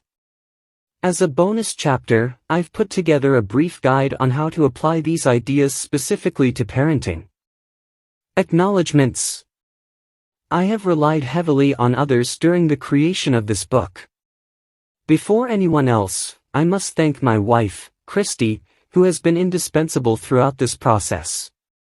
She has played every role a person can play in the writing of a book: spouse, friend, fan, critic, editor, researcher, therapist. It is no exaggeration to say this book would not be the same without her. It might not exist at all. Like everything in our life, we did it together. Second, I am grateful to my family, not only for their support and encouragement on this book but also for believing in me no matter what project I happen to be working on. I have benefited from many years of support from my parents, grandparents, and siblings. In particular, I want my mom and dad to know that I love them. It is a special feeling to know that your parents are your greatest fans. Third, to my assistant, Lindsay Knuckles. At this point, her job defies description as she has been asked to do nearly everything one could imagine for a small business. Thankfully, her skills and talents are more powerful than my questionable management style. Some sections of this book are as much hers as they are mine. I am deeply grateful for her help. As for the content and writing of the book, I have a long list of people to thank. To start, there are a few people from whom I have learned so much that it would be a crime to not mention them by name. Leo Babauta, Charles Duhigg, Nir Eyal, and B.J. Fogg have each influenced my thoughts on habits in meaningful ways. Their work and ideas can be found sprinkled throughout this text. If you enjoyed this book, I'd encourage you to read their writing as well. At various stages of writing, I benefited from the guidance of many fine editors. Thanks to Peter Gazzardi for walking me through the early stages of the writing process and for a kick in the pants when I really needed it. I am indebted to Blake Atwood and Robin Delabo for transforming my ugly and insanely long first drafts into a tight, readable manuscript. And I am thankful to Anne Barngrover for her ability to add a little class and poetic style to my writing. I'd like to thank the many people who read early versions of the manuscript, including Bruce Ammons, Darcy Ansell, Tim Ballard, Vishal Bardwaj, Charlotte Blank, Jerome Burt, Sim Campbell, Alabama Carlos, Nikki Case, Julie Chong, Jason Collins, Deborah Croy, Roger Dooley, Tiago Forte, Matt Gartland, Andrew Gearer, Randy Jiffin, John Giganti, Adam Gilbert, Stefan Guyanet, Jeremy Hendon, Jane Horvath, Joachim Jansen, Josh Kaufman, N. Kavanaugh, Chris Klaus, Zeke Lopez, Katie Macon, Sid Madsen, Kira McGrath, Amy Mitchell, Anna Moise, Stacey Morris, Tara Nicole Nelson, Taylor Pearson, Max Schenk, Trey Shelton, Jason Shen, Jacob Zangelitis, and Ari Zelmano. The book benefited greatly from your feedback. To the team at Avery and Penguin Random House who made this book a reality, thank you. I owe a debt of special thanks to my publisher, Megan Newman, for her endless patience as I continually pushed back deadlines. She gave me the space I needed to create a book I was proud of and championed my ideas at every step. To Nina, for her ability to transform my writing while still retaining my original message. To Lindsay, Farron, Casey, and the rest of the PRH team for spreading the message of this book to more people than I could ever reach on my own. To Pete Garceau, for designing a beautiful cover for this book. And to my agent, Lisa DeMona, for her guidance and insight at every step of the publishing process. To the many friends and family members who asked, "How's the book going?" and offered a word of encouragement when I inevitably replied, slowly, "Thank you." Every author faces a few dark moments when writing a book, and one kind word can be enough to get you to show up again the next day. I am sure there are people I have forgotten, but I keep an updated list of anyone who has influenced my thinking in meaningful ways at jamesclear.com/thanks.